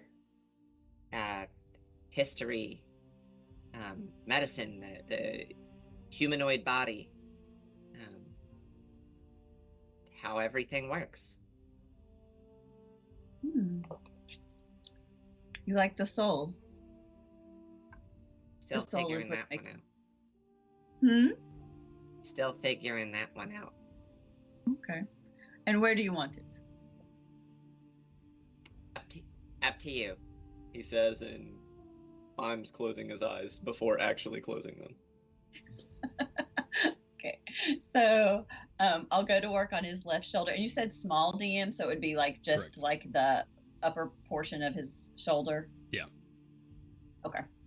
So go to work and I'll say this for your flavoring in case you wanna do something else.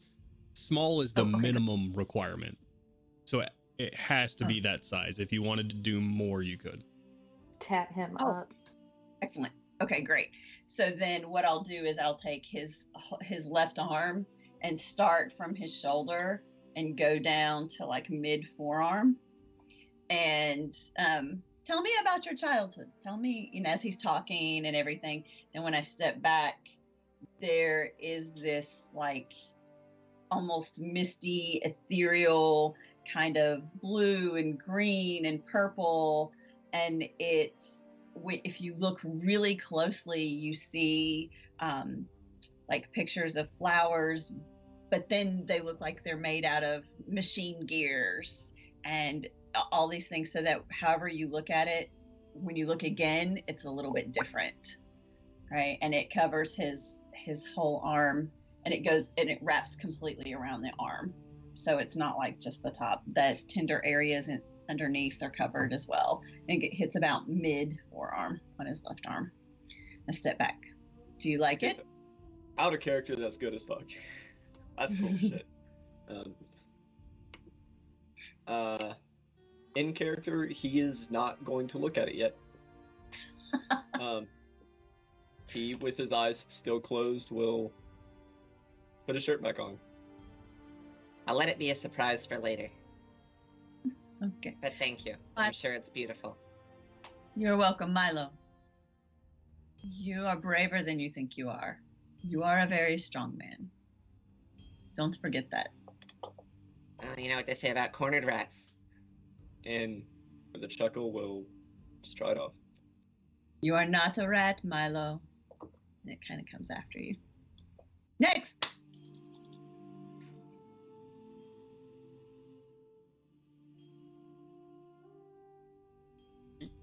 We still have the Eye of Dark Vision, the Mark of the Ranger, Spirit Walker Sigil, the Venom Ward. That's it.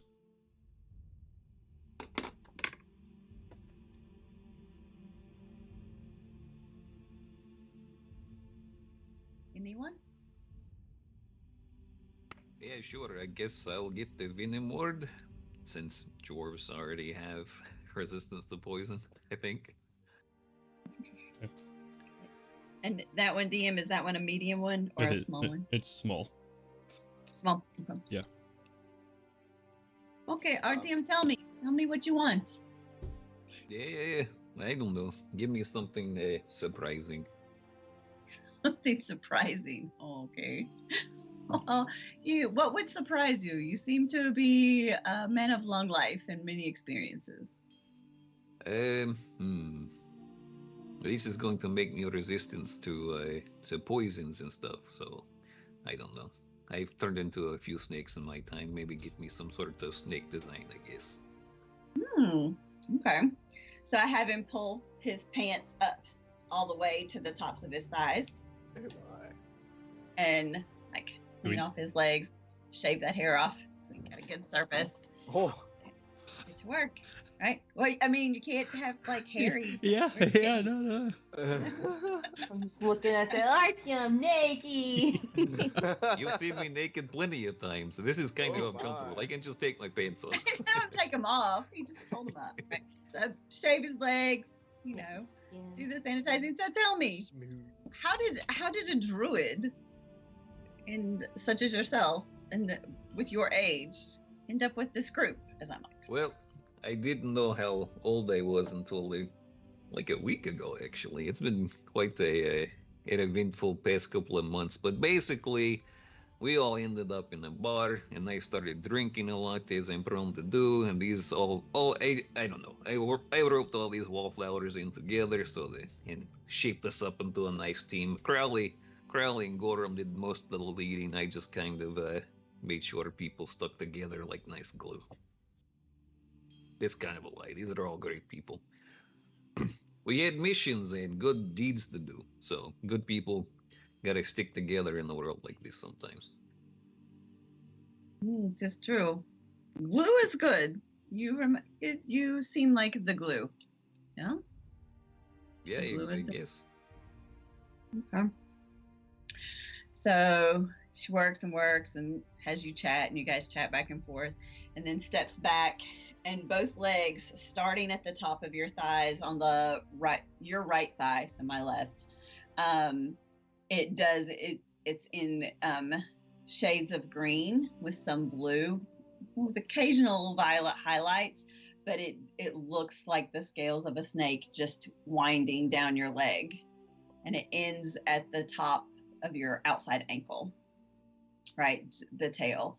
And the way the tail ends, it kind of curls up, almost like if you look at it, you're like, is that a heart shape? No, it's not, right? Glance really quickly, it kind of does, right? Like you're the heart of the group. And then your other leg is more reds and browns, and it kind of gives like one the impression of like maybe one type of dragon tail, right? A little scaly, a little furry, and it starts at the top of your thigh and winds its way down your leg, and then stops. This one stops pointing down at the top of your foot, and that's where it stops. Super awesome. Hell yeah. Thank you, friend. I will see you soon, brother. Yeah, absolutely. Probably too soon. Yeah, probably very too soon. All right. Next. Not to interrupt the flow too much, but while she was working on Artyom, Milo attempted to sneak off back to the ship. I rolled a 6 on my stealth roll, if anyone cares. So you're just comically doing this? Yes. Yeah. Yes. Oi! Drawing more attention to yourself by trying to sneak. I'm pretty sure Bill's passive perception catches you. I was just like, Literally everyone Literally. here. Literally, no one would have cared had you not been so conspicuous about it. You tried to be stealthy about it, and with a 6 on it, like your armor, like your pack catches some tools that Kaushik has put, or not Kaushik, that Kara has put aside, and it's just like tablecloth rips them off and it just clangs to the ground.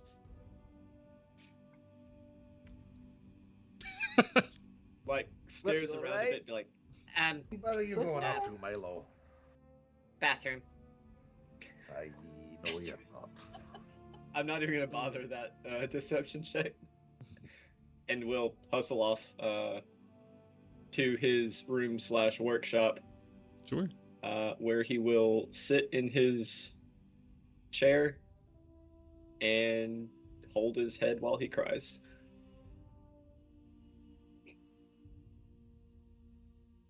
That's fair.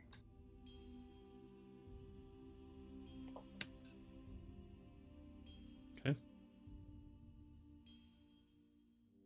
Who's next?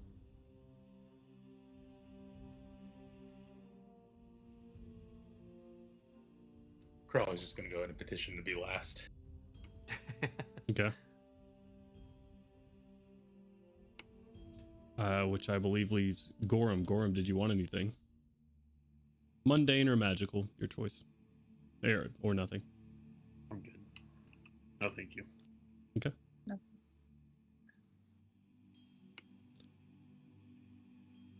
So that leaves you last. Okay. Well, guess Crowley will go with Crowley, sit. I'm How's so the glad to have some time. This is a private room, right? Not until area. Well, Area. Yeah. Not until you request that it is. Oh, Some privacy, if you do not mind. of course. So I can drag over some, like a little stand. It's got like a skin on it. Kind of sets this off to the side a bit.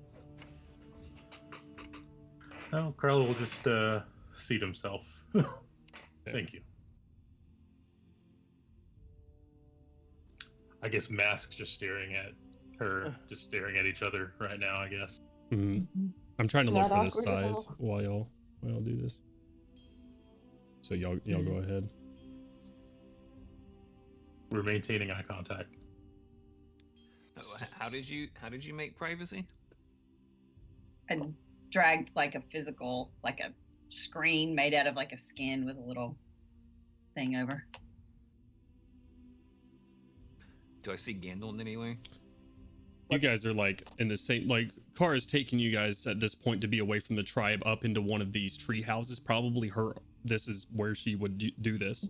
So this old tree house, sort of dusty now, since it's been so long since you've been here, but you guys are sort of up in this tree house and separated as she's taken Crowley back and sort of use this divider to separate them from you guys. That tattoo is medium, by the way.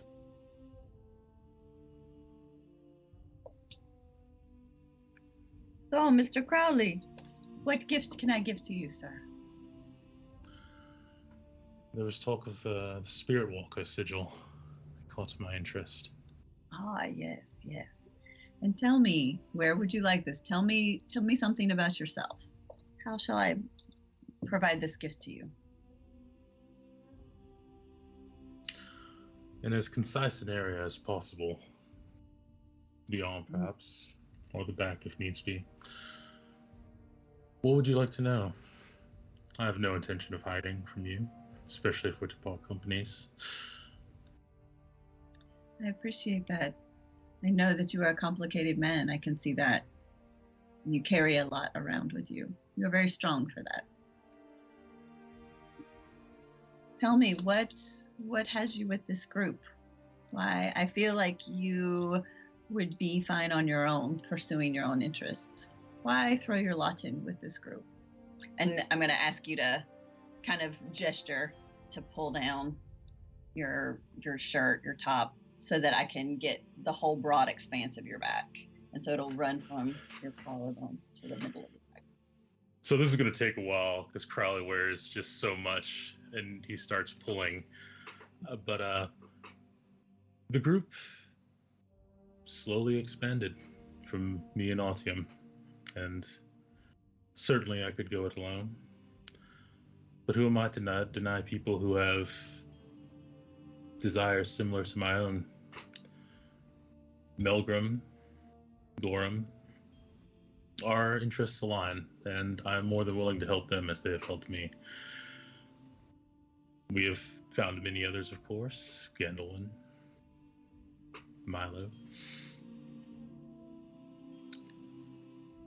Their plights tugged at something I didn't think was there. It's something I can do before I finish what I need to do.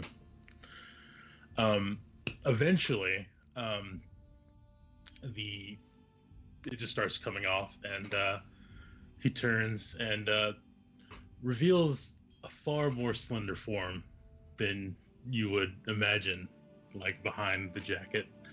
Pale and gaunt, as if almost slightly malnourished, and just lets it, just presents it to you, and of almond tone, pale almond tone. So I'll give you, in front of you, I'll put the back of a chair so that you can lean onto it as I work on your back. And as I finish, again, like I said, from like the nape of your neck, shoulder blade to outer shoulder blade to outer shoulder blade, and it tapers down.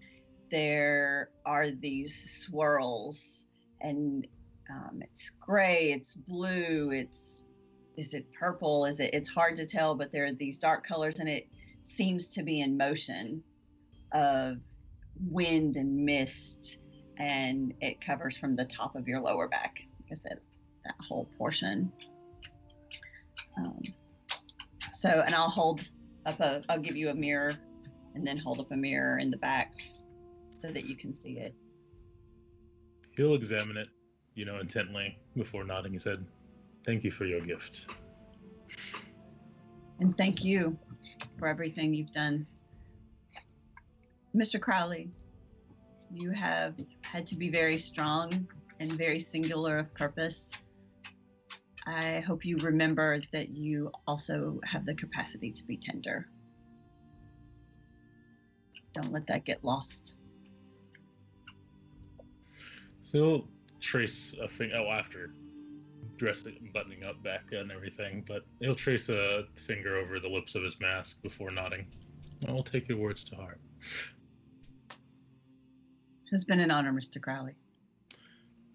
He'll give an extravagant bow before turning and leaving.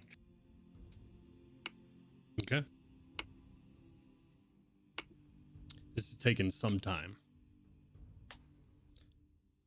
Tattooing this large, this intricate, and this precise to ensure that the arcane enchantment works takes time. You guys woke early, and you're here at evening now. But you got a lot of food outside, and a lot of druids have summoned up, who have grown in number since you last looked outside, as more tribe members are arriving. Druids have come together, and now they know their new home, and they're awaiting their new quarter. But they'll wait patiently. Car, as you're doing this and asking them questions, there are still long moments of silence throughout this process. These tattoos are, as I said, are long and intricate, and your questions, these guys don't speak as freely, just like your people haven't. People always play their cards close to the heart. It's kind of human nature. Being vulnerable is scary. So as you're tattooing and in those moments of silence, you look at them for a moment, and it's not them anymore. You look at them and memories recalled, sitting in that same chair that you have them sort of laid back on. Tribe members. Murgla. Erlev Torn. Several orcish members of your tribe. Remembering the same process with them. The same answers that they'd give you. Asking them, tell me about yourself, and then they'll always play their cards close to their chest. But this is a moment where people open up. It's necessary for the magic to work. It gives you a moment of chance to say goodbye. As each party member sits there in your chair, it's not just them there. You finish up with everyone, Crowley being last. Crowley suits back up once more in his extravagant attire. Makes his way out, and you are all in this treehouse above. You see the lights and these plethora of druids outside, sort of sitting around, eating, waiting. They await a Korta. They await their instructions. But they're giving you the time that you need.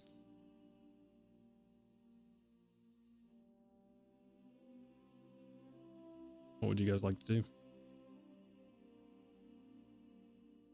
Well, are we going to save the Shining Vanguard tattoos for after we save the world, or are we going to get them now? I think there's a lot of people waiting on you at the moment. I think so. If you don't mind, we will do that next time. Because I feel there will be a next time. No? Yeah. And Mr. Gorham, my short friend with the pig. I clap him on the shoulder. For you, sir, I owe a favor. Anytime. You need only call on me.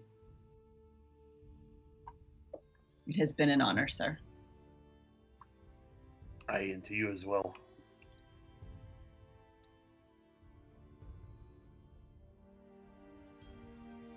Okay. We'll go down. You crawl down the ladder, placing your feet on the ground. People, the murmurs and orcish, stop across this tribe here. Erishmop and Nilbos, and Bill is asleep. He is up on all fours in that dead sleep position that he does. Milo absent from the group, but the murmurs amongst the orcs stop. They turn and they look at the group. Eventually, just sit there. Korta Hagra does come up.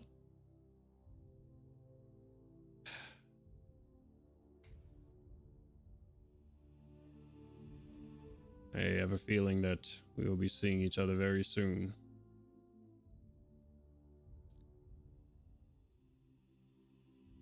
Our numbers grow thinner across the globe. Alas, I feel you're correct. Probably sooner than we would like.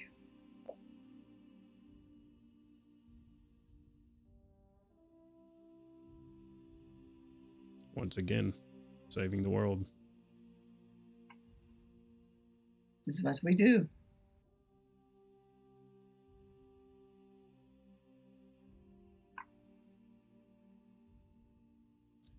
Well, I must be returning soon, as well as the other quarters. We have gates to keep ourselves, as you do here, Karlagla. Indeed. And now, Thank you. There's nothing to thank me for. Your strength has done this. And now,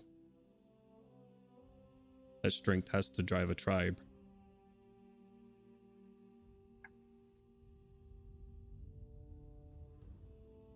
Hit people in the head with sticks as hard as you can. They typically listen at that. That's my advice to you. I'll be making my way now. Kortahagra, real quick. Yes. Any progress with getting the powers that be to assist? There have been other things that have apparently been on the mind of the King of Breland. That's who I have most direct access to. Apparently there is some discord between the new Kyrie and House Orion now that he pays attention to. But he sends few mages to investigate. I will continue to pry and to poke. If history is any lesson here, they will act when it is nigh too late. Well, shit. Hopefully they listen this time. Alright. Well, then we continue, I suppose. I will call on you if there are any updates. The Eldritch Groves. Hopefully not. Hopefully not. Safe travels. Travel the winds. Until next time. Hey, Kurt, Oh, Jesus Christ. Can you not all talk in the same sentence? Oh, come on. We're having a conversation here. It doesn't have to be one at a time. I was I'm going to ask, old. how is our friend doing? Who is your friend? Norgag. I have not spoken to Norgog since we have sent him north. Oh. Okay. Okay. She goes, I was going to ask about how the things were going for saving the world, and he already asked me, so now this is just kind of awkward. all right, but before I turn around again and walk 3 steps away and have to walk 3 steps back, is there anything else that I can help you with? Any of you? How are you doing? I'm old and tired. I know, I mean, it's tough being old and tired. I just wanted to make sure you're doing okay. People you probably calling don't ask old? you that enough. Orpheum, let her go. I'm just... Is she... Until next time. I respect you very much. I hope you're doing well. I will let you go. Goodbye. I feel like I have more right to whack you now that you're Okala. I feel like you'll probably feel better if you do. I'll lean forward a little bit. Crack. Okay, I deserve that. You always a pleasure. Just sitting there with a big red fucking line on the face. Yeah, took that like a champ. I'll just mentally say to Gandalin, you've hit me less hard than that.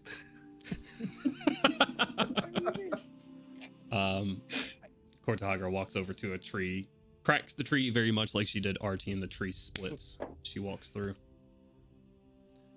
A lot of the other Kortas wish you well, Kar. Give a nod of appreciation. The Korta from the north gives you a nod, Kar. The rest of you, especially you, Artyom, gives a slight, just tusky snarl. Cracks a tree, walks through. No, you were there. Alright. Shit. I'll walk them to their ship. Okay. And as you get ready to board, be safe, as safe as you can. What you do is not safe. Remember your strengths and your strength as a team. Do not enter this land without Kala. You will be killed on sight. Oh shit. All right. With Kala Artyom, he will be able to contact me. You cannot enter this on your own. Because we are bonded, nobody will know you. You will be killed. Do not enter here. Do you understand? I care for you. I want you to live. Only if they see us, though, right? Okay, we'll phone ahead. Or we'll message ahead. Kala Artyom, take care of him. I worry. I'm trying to. Okay. Be safe. Hopefully we won't see each other soon, but, you know. And again, thank you. I'll turn around and stride back to my tribe and never look back. They sit there awaiting your arrival and listening to every instruction that you give. People start taking up residence in the tree houses around and gathering resources to make this a functional village again, because it hasn't been taken care of for some time. Point direct them. The Shining Vanguard loads up into their airship. Stormbringer. They raise up and take off into the night. Well, the ship looks great. You did a good job, Nilbo. Yeah, it's not so bad. We got oh shit, there's so much. I don't know. We'd have to go around and I have to point some things out to you about what they do, but I'll send the DM will send you a card that has your ship's stats to you. Oh. I didn't say that in an accent. Oh, God will tell you eventually. What'll this do? That's very nice of him. Real quick before we take off, I'll scurry back off the side of the ship and just pluck up like a fern or a plant or something that's there and bring it back with me. Yeah, easy enough. Stealing? Do it. Easy enough. Oh, okay. Go out there and pluck some sort of swamp flower right off the tree, bring it back. Easy. Oh, he's stealing. So, before we take off, Gorham's gonna, he's probably just standing around. Oh shit. Oh, what the fuck happened to my accent? Oh, shit. Oh, shit. Blimey. Oh, shit. I'm gonna, dismiss Bursty and resummon him on the ship. Oh, no. Bursty, no! You bring Bursty back. Bursty is, Bursty's tired and hurt a bit. Oh, no. And you look at him, and it seems like he got cut up a little bit from the things that did hatch out of the ground, but was victorious. That's the boy. That's the Bursty. Yeah. So, out of whatever his HP is, what would you say, like a percentage? When I rolled, I think I rolled an 75 in his favor. So he's, half health or so, maybe a little bit under. Give him a little 10 points of lay on hands. Just... Yeah. Okay. Is there anything anybody else would like to do for tonight?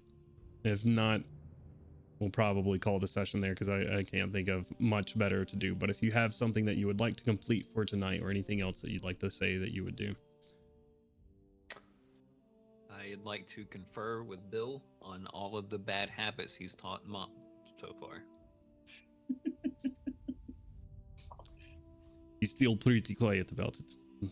But I got them saying at least 3 cuss words. Success so far. We have fuck, shit, and bitch so far. He at least knows them. He doesn't talk a whole lot, but he can say them. He says about it. I am not good at sneaking and hiding. He's a little bit better than I am, and I try to talk him through to it, but it's he does it better than I do anyway, so it seems like he is natural at that. It's good. It is hard. I feel like I am being I tell him stuff at night, and then errors pick him up and tell him nearly exact opposite thing next day. He says, struggle. He'll make his own choice. That'll be the best thing. Eventually.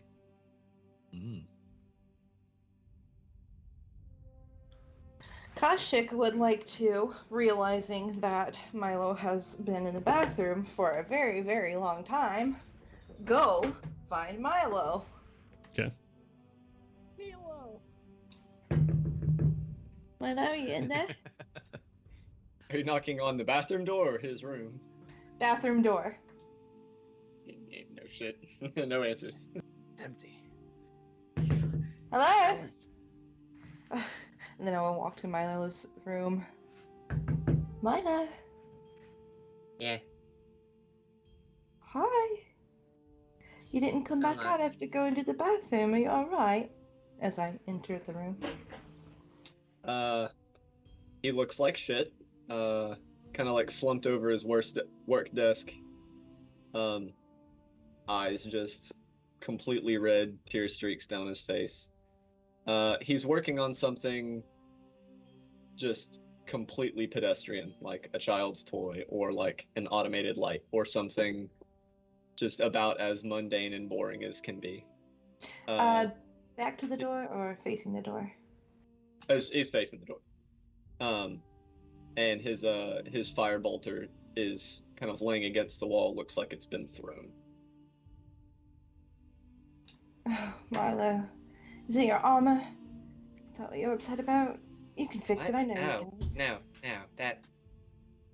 that'll be expensive, but I'll be able to fix it, I guess. Well,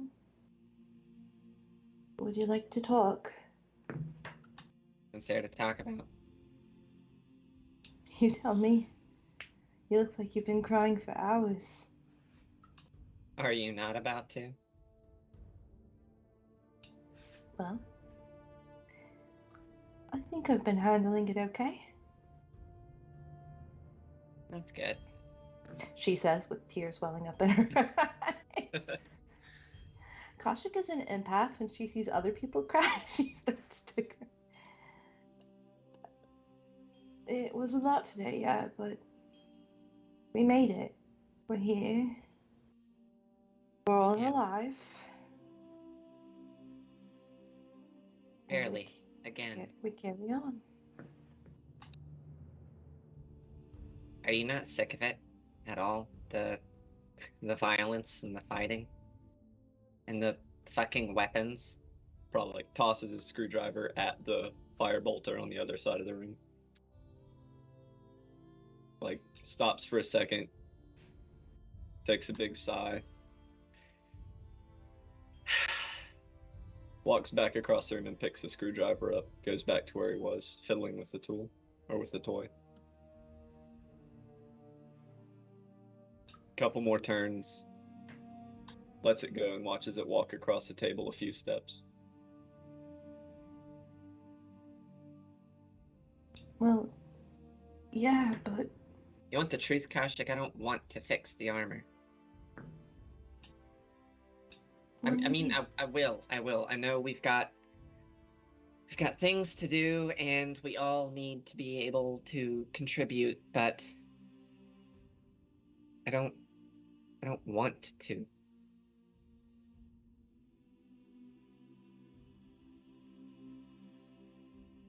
Milo, you know that wait.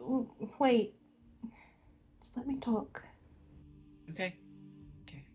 You know Screwdriver down on the table.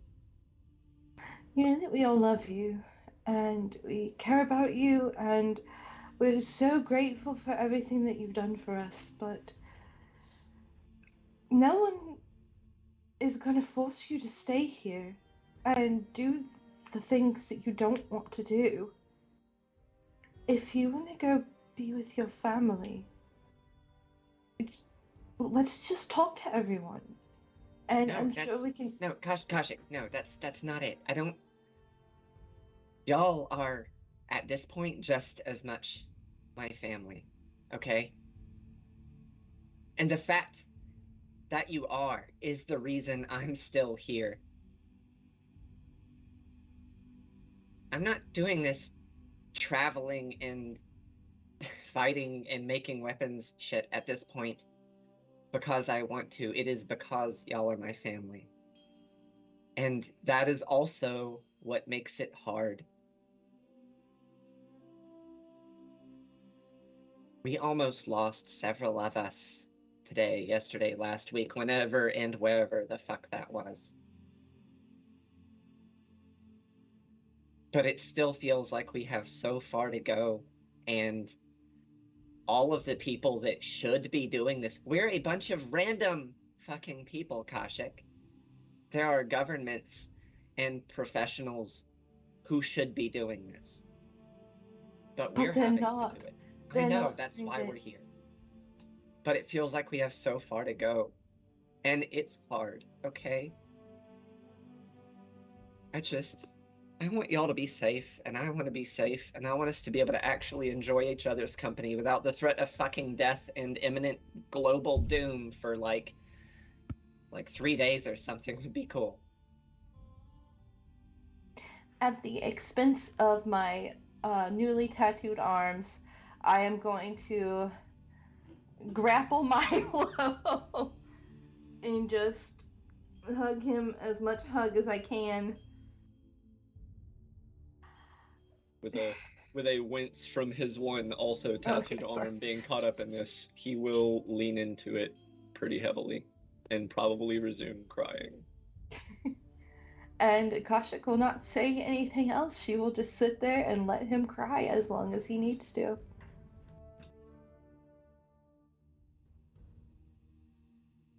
Gentle pat, pat, pat.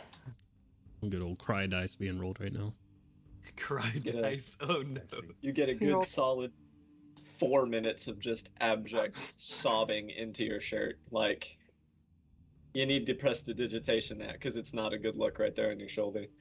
It's not all over my shoulder. Tears, snot. After the 4 minutes per the die are up, it'll kind of trickle off to a few hiccups and. Thank you, Kaushik. Did the rest of everything go good? As far as I know. I think everyone's... the tattoos and stuff, I didn't stay for it. Yeah. I think everyone's just kind of hurting and tired at this point. Yeah. But she gave us salve. Did she give you salve for your tattoo? No, I didn't really stick around. Well, I'm sure it wouldn't hurt if you used some of mine, so if you need any, just let me know. Oh, thank you. I guess I'm gonna go get something to eat. Right, I'll go with you. And then I will painfully link arm with him, and up we go for food, I suppose. Okay. Meanwhile, while that's happening, I'd like to sit the dwarves and Gandalf down. Alright, I have something very serious to discuss with the three of you.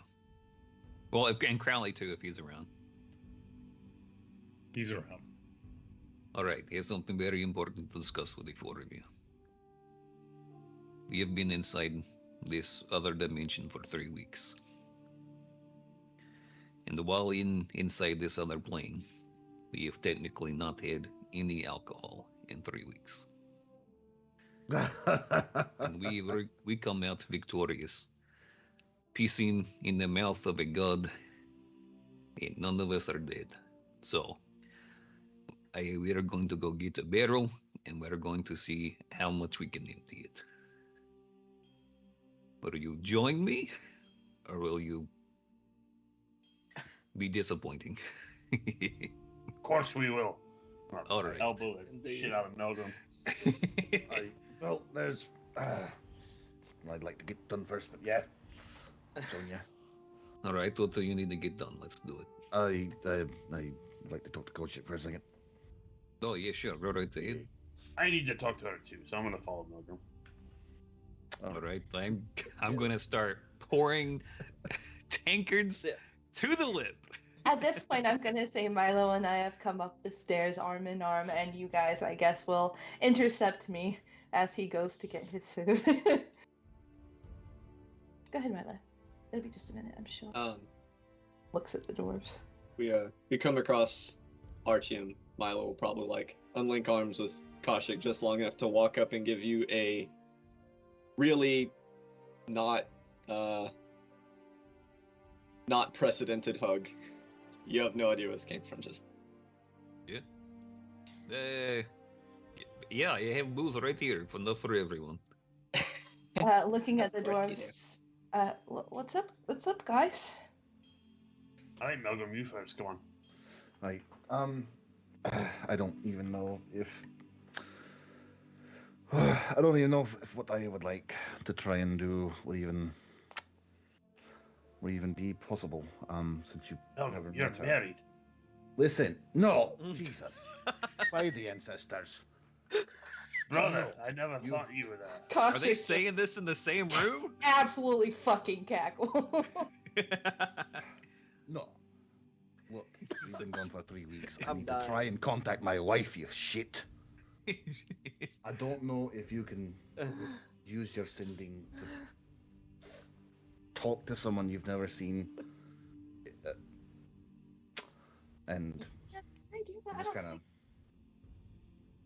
It is gonna depend. Melgram's gonna have to And- roll for it. He will pull out his necklace, show her, like, open up the wolf necklace, and show her there will be a painting, essentially, What? of his wife. Oh, that's so Very romantic. intricate. And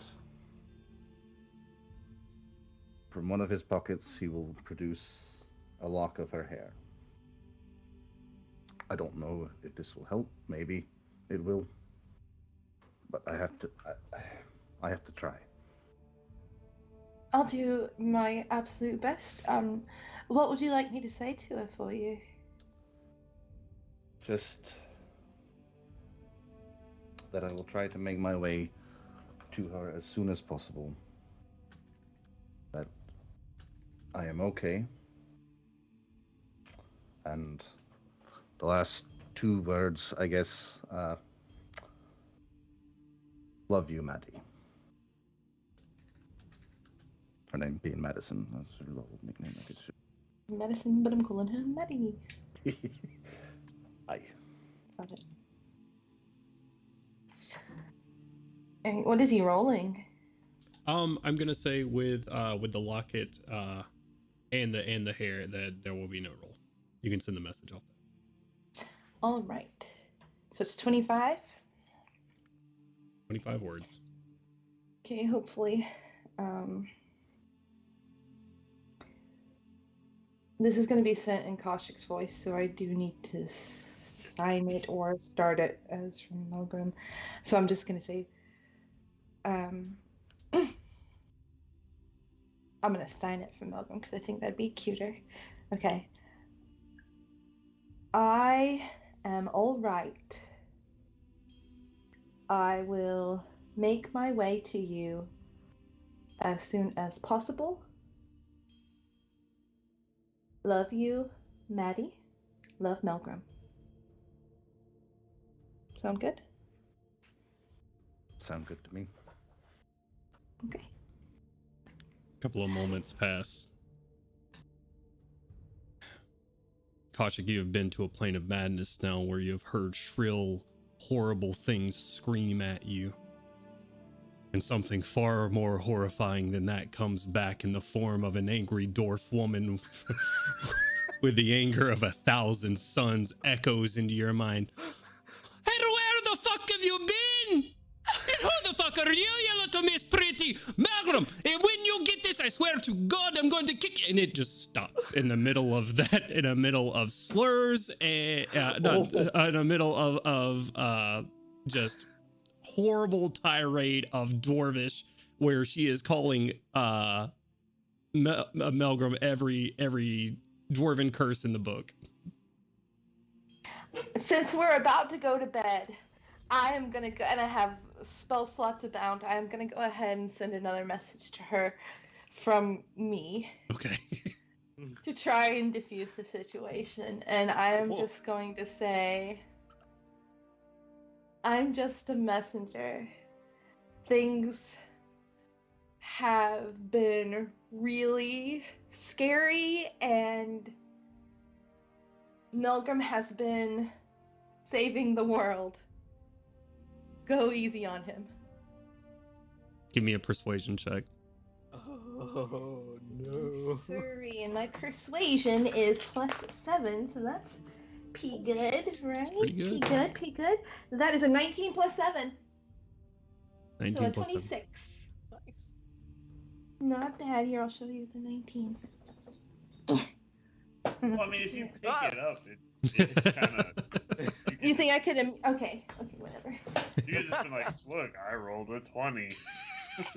Yeah, you think I could just find a 20 and I click on the die? I don't think so. I'm stupid. She comes back to you a few moments later. Her anger has stopped slurring her words as much. And she... Saving the world or not, he is not to forget about me. I will see him soon. One way or the other. You tell him this. Couple of more pauses. And I love him too. I will, before I tell him that, I am going to send one more. And I am going to say, trust me, he hasn't forgotten about you at all. He talks about you all the time, even in his sleep. Sent, and then I'm going to tell Melgrim, you're still in trouble. You're still in big trouble, mister, but she said she loves you too. Did she swear? Did you really just tell an angry lady that you can hear her husband when she's sleeping? Listen, does she know Did that just happen? Does she know you're in a squad, Melgrim? No. She just went with... Well, then I send the last part, because that's, yeah, that, I don't want to get him in more trouble. Unsend. All of a sudden, just a fucking tear in reality opens up in the boat. If that letter got there, then maybe. Meteor swarm. We'll backtrack.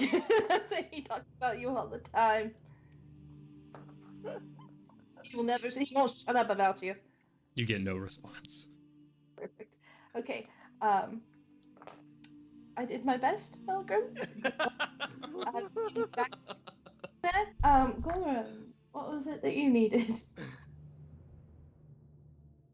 Well, I hope you didn't waste all your messages dealing with Melgrim and his spousal problems.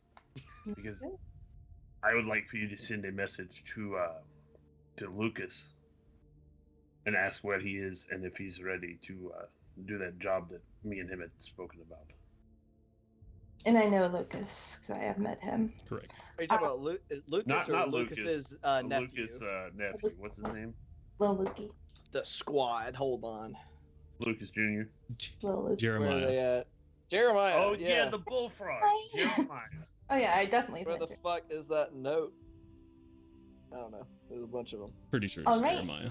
I will upcast That that. sounds right. Yeah, Jeremiah. With his buddies. Yeah. Gariel, Soul, Madison. Yeah, Gariel, Madison, and Soul. That's right. Yep. Jeremiah Harper. I will upcast that to a level 4, and Okay. I will say, hello, Jeremiah. Hope all is well. Gorum wants to know where you are and if you're ready to do the job you discussed. Oh, hi, Miss Koshik. Yeah. We've made it back down to Moonwatch already. We got kind of worried because we hadn't heard from you. So we're here. I will iterate that to Melgrim. I mean, yeah, Gorum. Melgrim and Gorum, since they're both with me. but focused on Gorum, and I will say, is there anything else you'd like me to tell him or ask him? No, just tell him to stay safe, and we are on the way. All right, I will cast another 4th level sending. All right, sounds great. Stay safe, and we'll see you soon. Okay. Thank you, Koshik, and I'm going to turn around and walk to the. What's the captain's name? Not the captain. The Nilbo. Nilbo. Our I thought it was driver. Nilbo, but yeah. The Calling driver. behind you. Happy to help. While I'm walking away, I'm gonna pull out Grandpa's stone head, and I'm gonna shake it a little bit. Grandpa, you there?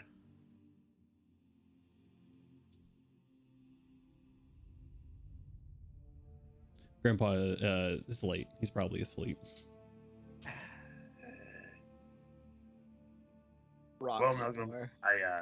I was gonna have Grandpa smooth some things over for you with Maddie, but maybe tomorrow. Anyway, I'm gonna go find Nobo. Nilbo is there with Artyom, pouring himself a drink as well. Oh, great. The drunk driving.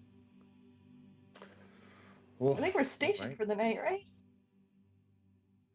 I hope not. I want to see the drunk driving. I mean, no, Hard Knock Dice does not condone drunk driving. unless it's an airship. Wait a minute. Nobo, when we depart, can you take us to Moonwatch first? Oh yeah, I can do that. I'm gonna swing Get some back friends by to there. pick up. All right. Awesome, thank you.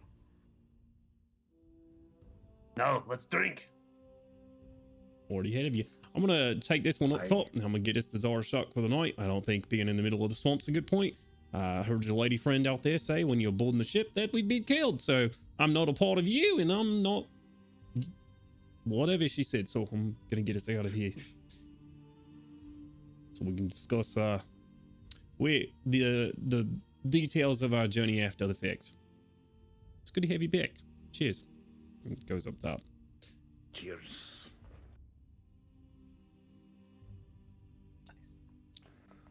Oh, where is Eris? She needs to come and have a drink with us. Eris comes back up from tucking Mop in. I'm here. Oh. You'll have to tell me all about your ventures. I'll have a drink as well. So you have a lot to catch up on. He'll sit down with you, and as you guys take off into the dark night sky, the airship lifts off away from your lands, Karlagla, Porta of the Ebon Shield. But you know you'll see your friends soon. And the Shining Vanguard take off once more to a journey that awaits. That's where we're going to end tonight's session. Yeah. Woo! Thank you everybody for joining us in chat. Thank you guys for playing with me. I always have such a good time. Stacy, thank you for joining us with Karlagla. It was amazing having you on. We really appreciate it. Thank you. Thank you. All right. So, Always a pleasure indeed. as is tradition, we are going to give someone in this wonderful community a raid. But before we do, once again, we are Hard Knock Dice. We stream on Mondays, DM'd by this guy over here, our very own Ganwin/Ian/@FearDOA, and he DMs Ghost of Saltmarsh, where we do things in there as well. And we actually just met a cool pirate, ? No clue. And we just defeated, I say defeated in quotes, defeated hopefully a bunch of Swahagans. So we'll see how that goes. Defeated Asterix. We'll see. TM. Yeah. And then on Saturdays, we do this across Eberron. That is at Ghost of Saltmarsh is at 7 p.m. Eastern Standard Time. This is at 5 p.m. Eastern Standard Time on Saturdays. And we are going to raid Lawful Stupid RPG. So we're going to ready up, go give them some love, drop some follows. If you have not yet, I'll update our extra life